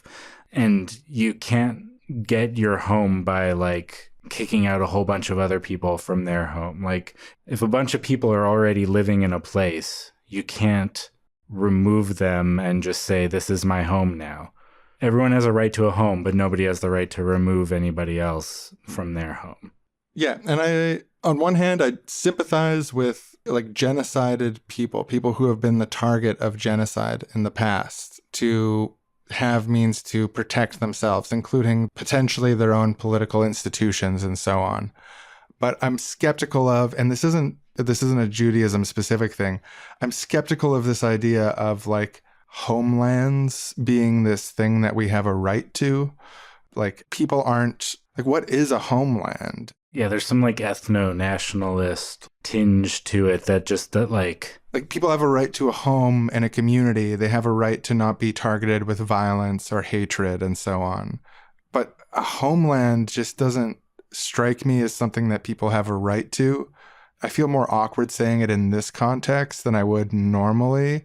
Yeah, I associate the word homeland with like the Department of Homeland Security or like other fascist nations calling themselves a homeland. Like, it kind of is like a typical fascist dog whistle and I mean, Israel is a pretty fascist country. And do Jewish people all deserve one single homeland, or is it just enough to be from somewhere? Like, some people are born in the United States and the United States is their homeland. That's where they were born and they grew up. Like, do I want a homeland? Like, for which? For people who were in the radius of American media when I was like, what's my culture? You know what I mean? Like, do we want to draw nation state borders around different ethnicities and have every ethnicity have its own military and have people like, is that where we want to go? Is that, because that's what everyone getting a homeland sounds like to me. And then also, like, there's people who have mixtures of different cultures, different ethnicities, you know, people who come from mixed backgrounds.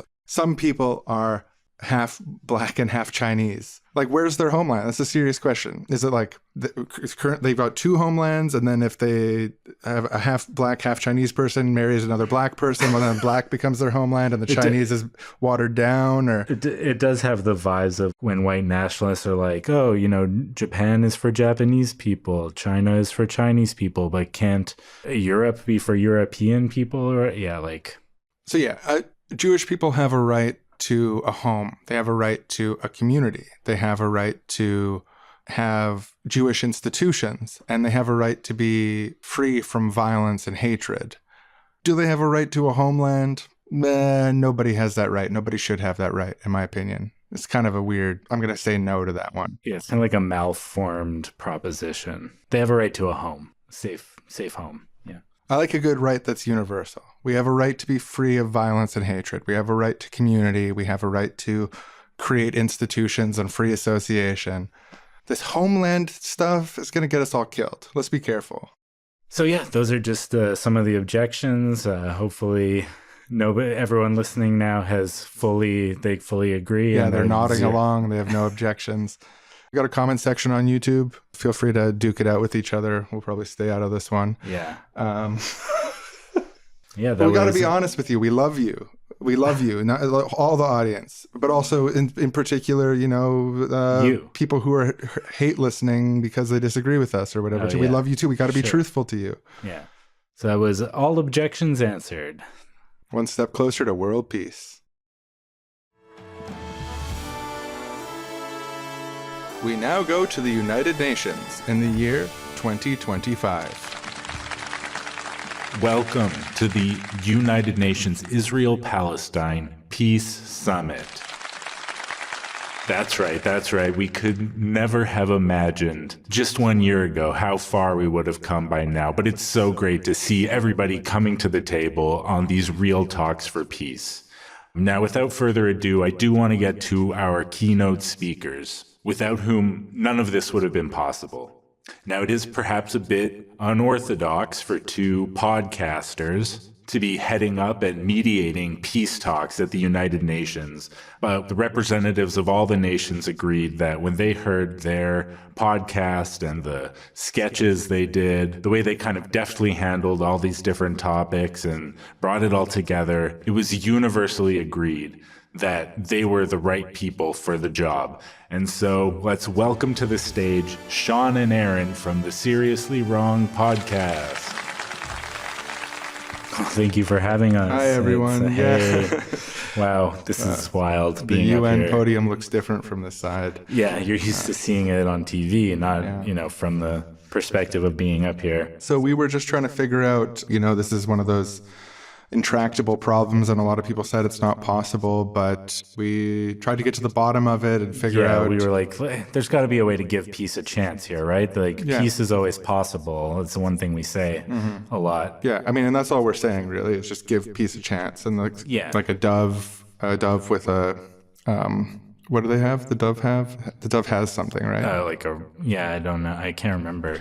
While he looks that up, I just want to mention, we did use everybody holding hands and singing Kumbaya as a kind of metaphor for the outcome that we're shooting for. Yeah, it's an olive branch. Right. Seems obvious now, but I just slipped my mind. The classic olive branch in the dove's mouth, yeah.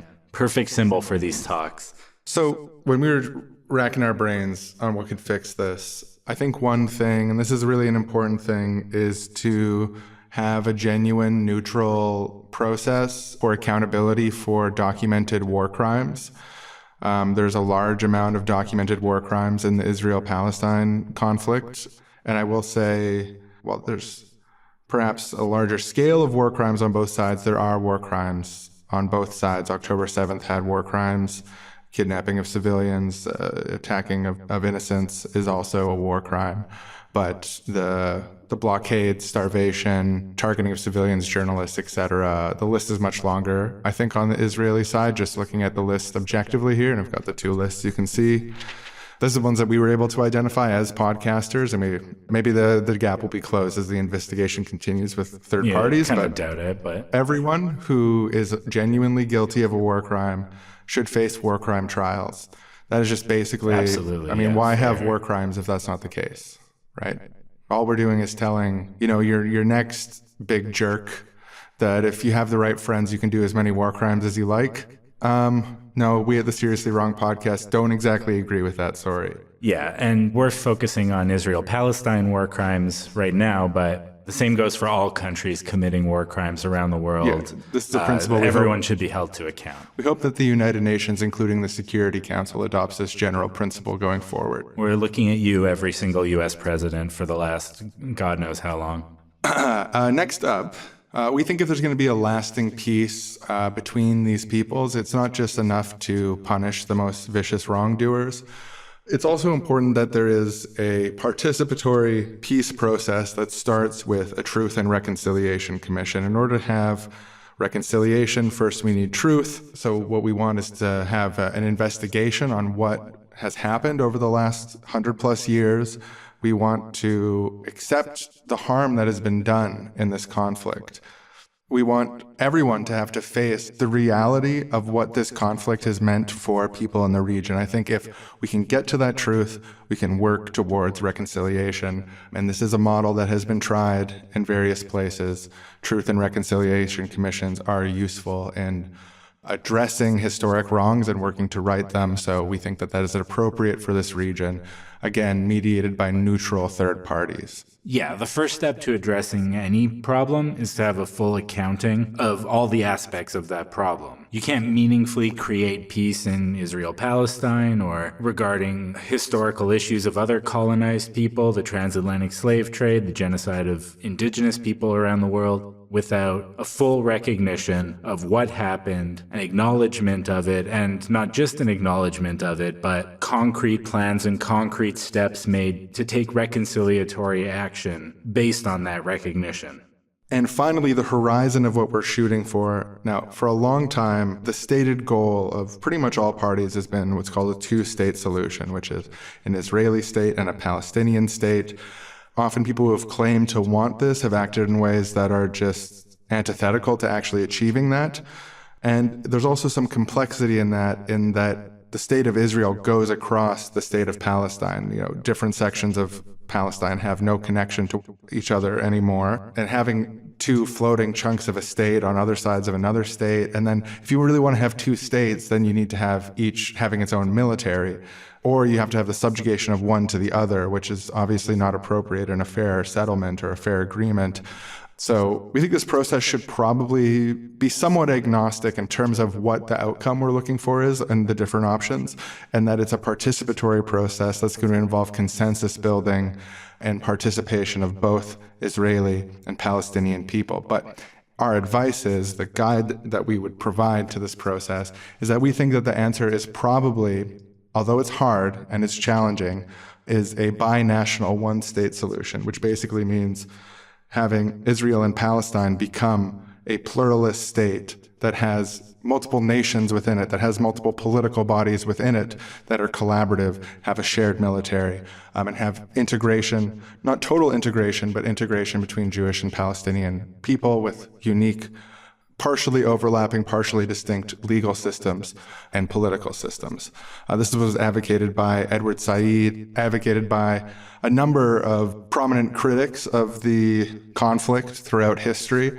And although we accept that it is very challenging for a variety of reasons, there's a lot of animosity here, we think that over a decade, 2 decades, in a participatory process, we can get to that point.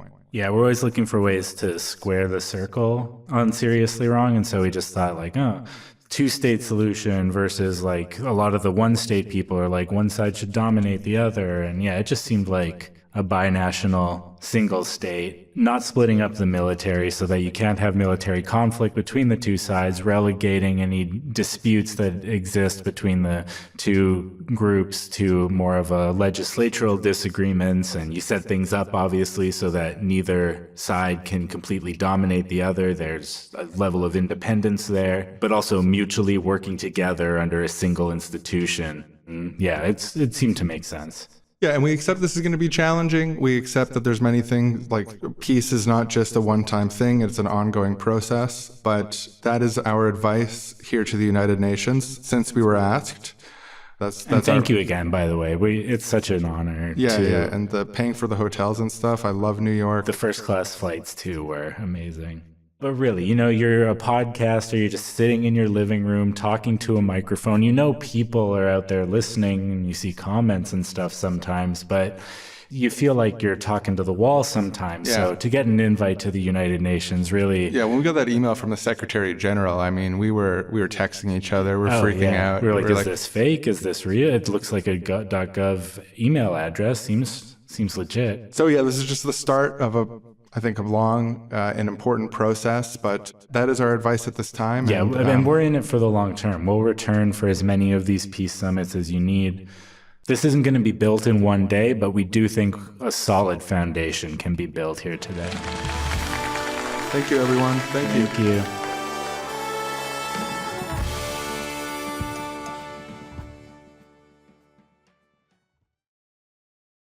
So we've been working on this episode for a while. We actually kind of started on some of the research like a really long time ago, but we've been working on this episode for a couple weeks now. And while we were working on it, there was a big development, which is that the International Criminal Court issued an arrest warrant for 3 Hamas leaders, but also, notably, an arrest warrant for Prime Minister Benjamin Netanyahu and also for Yoav Gallant, which is a really big thing to happen.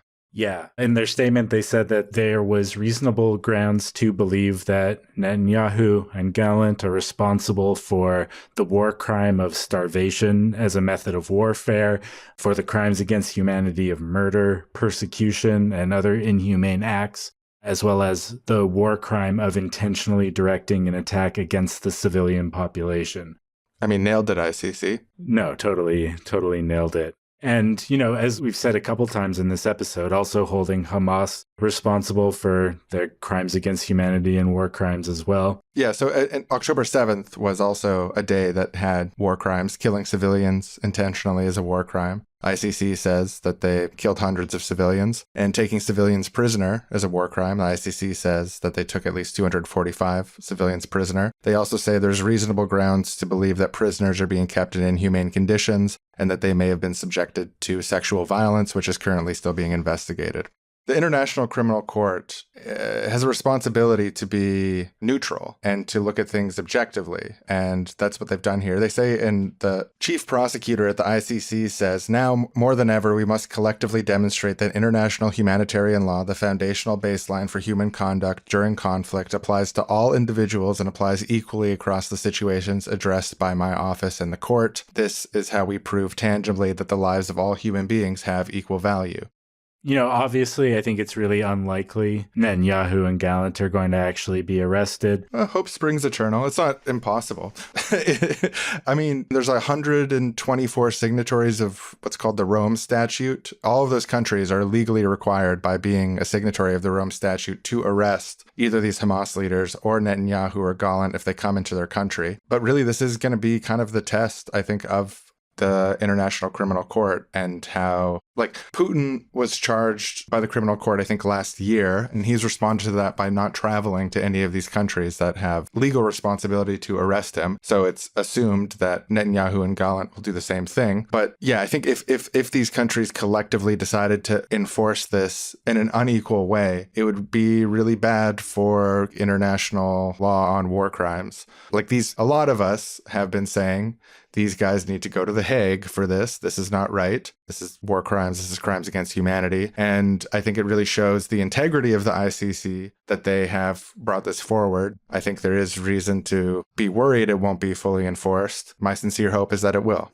Yeah, I think it's likely that they'll just avoid the countries signed onto the Rome Statutes, like you said, which, notably does not include the United States, but it does include most European nations, Canada, South Africa. There's plenty of countries that do have that legal obligation. And, I was reading the different statements different world leaders have said about this, and I think it is one major thing that's already happened because of these arrest warrants is that many leaders of various nations are having to reckon with the fact that, this respected body, the International Criminal Court, has issued these arrest warrants, and that at the very least changes the conversation about what's happening in major ways. I mean, unsurprisingly, Joe Biden said the ICC issuance of arrest warrants is outrageous and there's no equivalence between Israel and Hamas. Biden being horrible as usual. Yeah, old genocide Joe. Yeah, and I mean, that's just a stupid argument. The ICC arrest warrants doesn't say, oh, there is an equivalence between these two groups. It actually says there's a distinct group of war crimes done on both sides, but all war crimes are war crimes.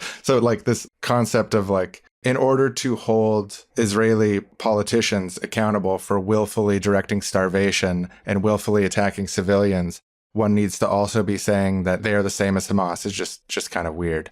It's not just weird. It's dishonest, propagandistic lying, which we've come to expect from Joe Biden. Yeah. The government of South Africa in a statement said it was a significant step towards justice for crimes against humanity and war crimes in Palestine. The foreign policy chief of the European Union said that the ICC warrants were not political and should be respected and implemented. He said all members of the European Union are binding to implement this court decision. Justin Trudeau said it's really important that everybody abide by international law, and then kind of vaguely also said that Canada would abide by rulings of the International Court as a general statement. He refrained from saying, yes, we will arrest Netanyahu directly, but that's the implication of what he said. Yeah, and the opposition leader, Pierre, who is leading the polls right now and is going to be taking Canada in a much worse direction very soon, called this, quote, woke weirdness. That Canada would stick to their legal responsibility to abide the impartial decisions of the International Criminal Court to prosecute war crimes. So, yeah, that sucks. And we in Canada are going to do what we can to block that enormous piece of shit from being anywhere near power. But that's for another day to talk about. Also, U.S. Senator Lindsey Graham went on Fox News and said that if Canada arrested Netanyahu, the U.S. would sanction Canada and, quote, crush their economy. You know, some unhinged bullshit. But I mean, it is like, I don't know, this phase could get really fucked up. Yeah. I mean, there have been some good statements. Bernie Sanders said that if the world does not uphold international law, we will descend into further barbarism. That is very true. The Prime Minister of Ireland said that the warrants were an extremely significant step and that anyone in the position to assist carrying it out should do so with urgency, which I agree with. Like, if we're going to have an international law and international courts, then when something this bad is happening for this long and this intense and this many innocent people are dying, I don't know how anybody at the ICC could have lived with themselves if they didn't take steps to hold Israel accountable. So I'm really glad that they're doing so, even if it is like bringing all this awful shit out of the woodwork. I think also just to underline, U.S. politicians, people like Lindsey Graham, people like Joe Biden, they're happy to parade ICC arrest warrants as long as it relates to political enemies, areas where they have geopolitical interest and so on. They're happy to celebrate there being an arrest warrant for Putin.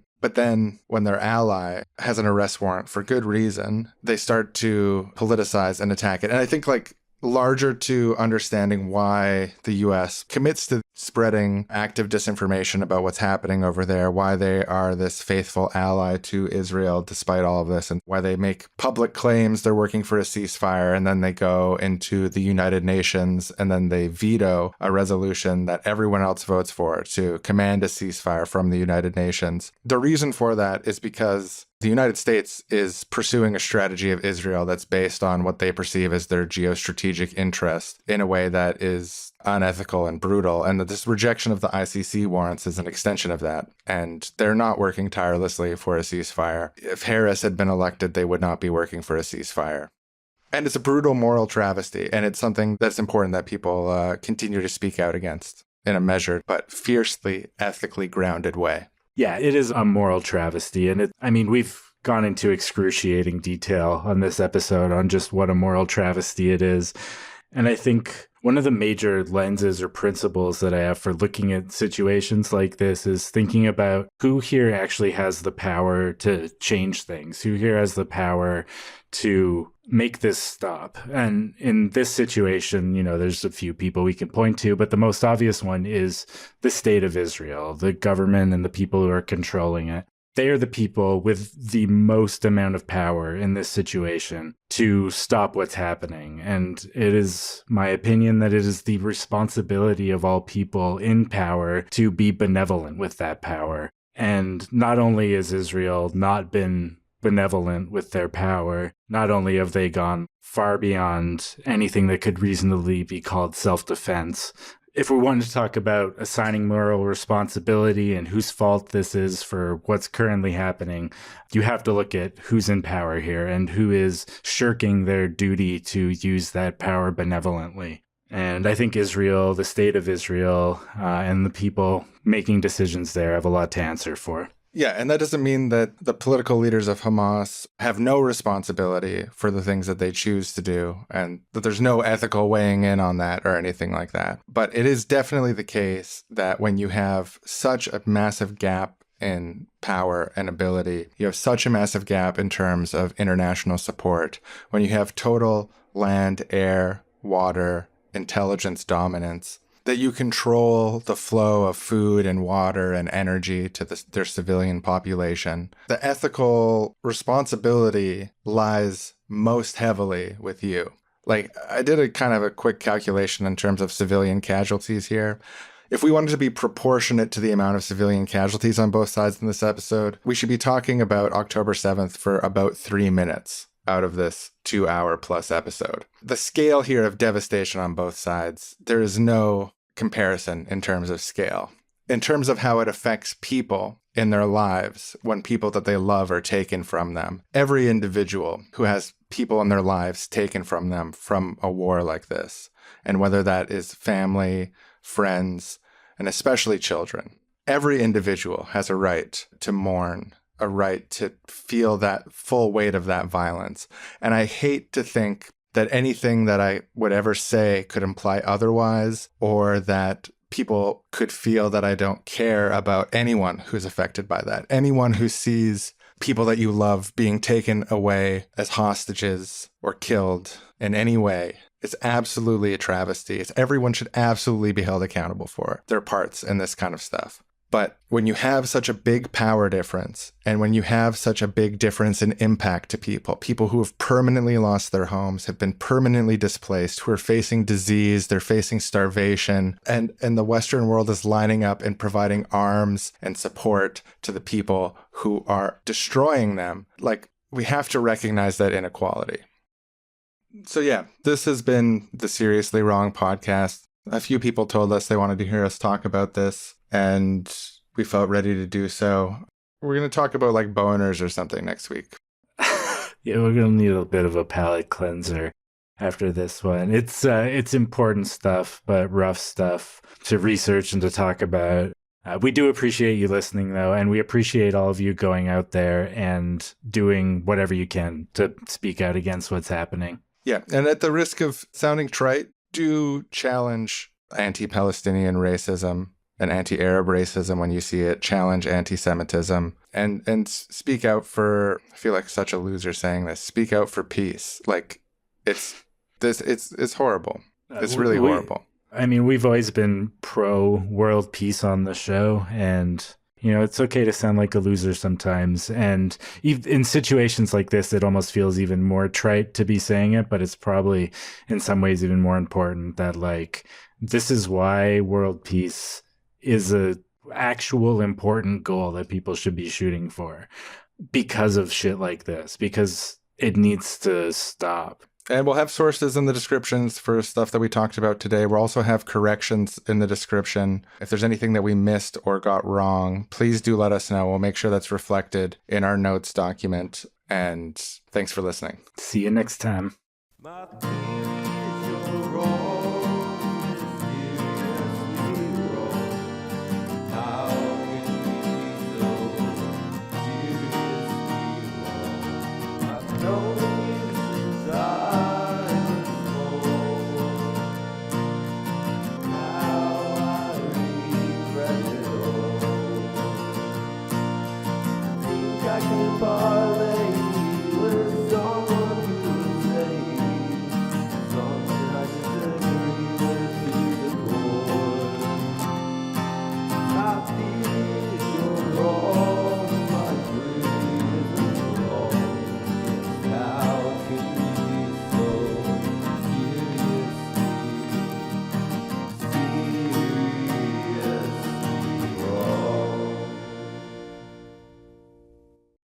Next time on Seriously Wrong, the comedy sketches that we didn't do this episode.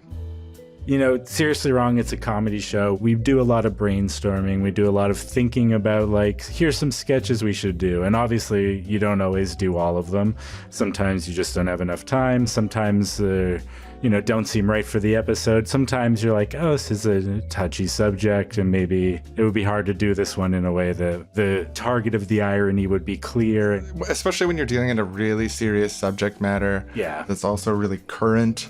It becomes just the bad feelings bubble to the surface, and maybe it gets a laugh when you're brainstorming. You're getting a little on him. And, people who write comedy will tell you this. You come up with more ideas than you use, and you reel it back.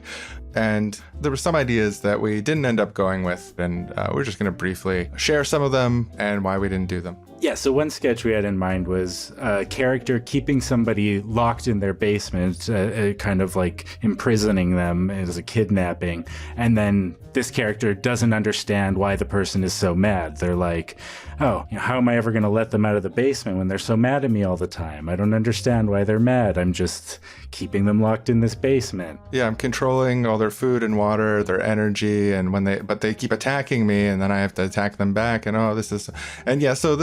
some of the ideas still made it into the episode in another way, but yeah, the vibe wasn't right on that one. Thinking about the premise was interesting, but imagining actually acting it out, it started to feel a bit dark. So, although I think the critique of Israeli foreign policy is pretty on point.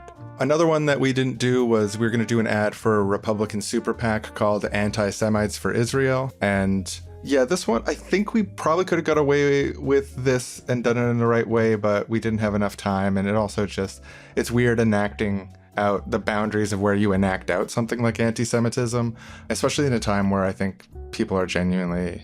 Yeah, there's a lot of anti-Semitism going around. And it is a good point that a lot of the biggest supporters of Israel are anti-Semites. And it's weird that overlaps so much. So I think it was making a good point. But again, thinking about how do you actually, in the ad, do ironic anti-Semitism in favor of Israel in a way that it's clear that you're making fun of the anti-Semitism. And it was a bit difficult, so we said we'll skip that one. Oh, and then one of the ones we got here is a U.S. journalist asks an orphaned Palestinian child whether Chapo Trap House should face consequences for playing into anti-Semitic tropes like lizard people, and then kind of insisting that they condemn them. And... yeah, we didn't do it. Yeah. We didn't. No, it's another one. There's something to not like there for everybody. Yeah.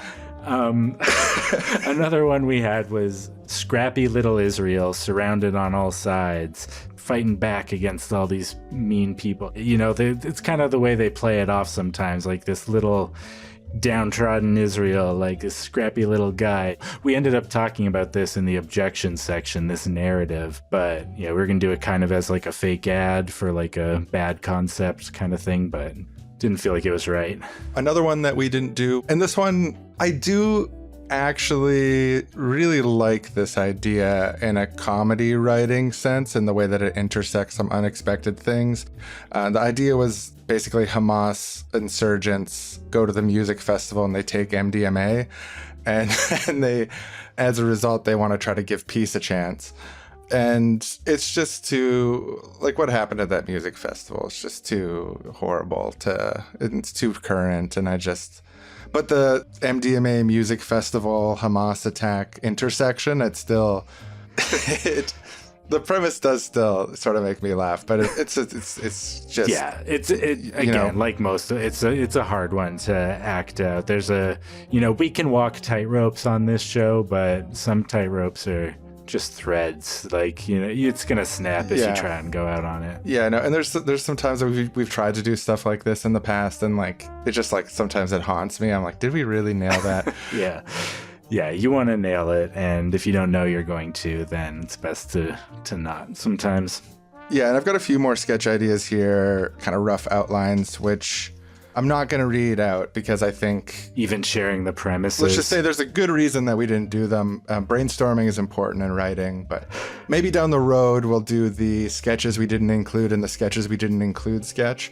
but not today. Yeah, we'll revisit this on the 10th anniversary of this episode. Right. Yeah. Yeah, or the 10th anniversary of the 10th anniversary episode. Or in the 10th anniversary episode, the 100th anniversary episode, where hopefully everything is settled by then in a good way. Thanks for listening, everybody. This has been Seriously Wrong, and that was the next time. Bye now.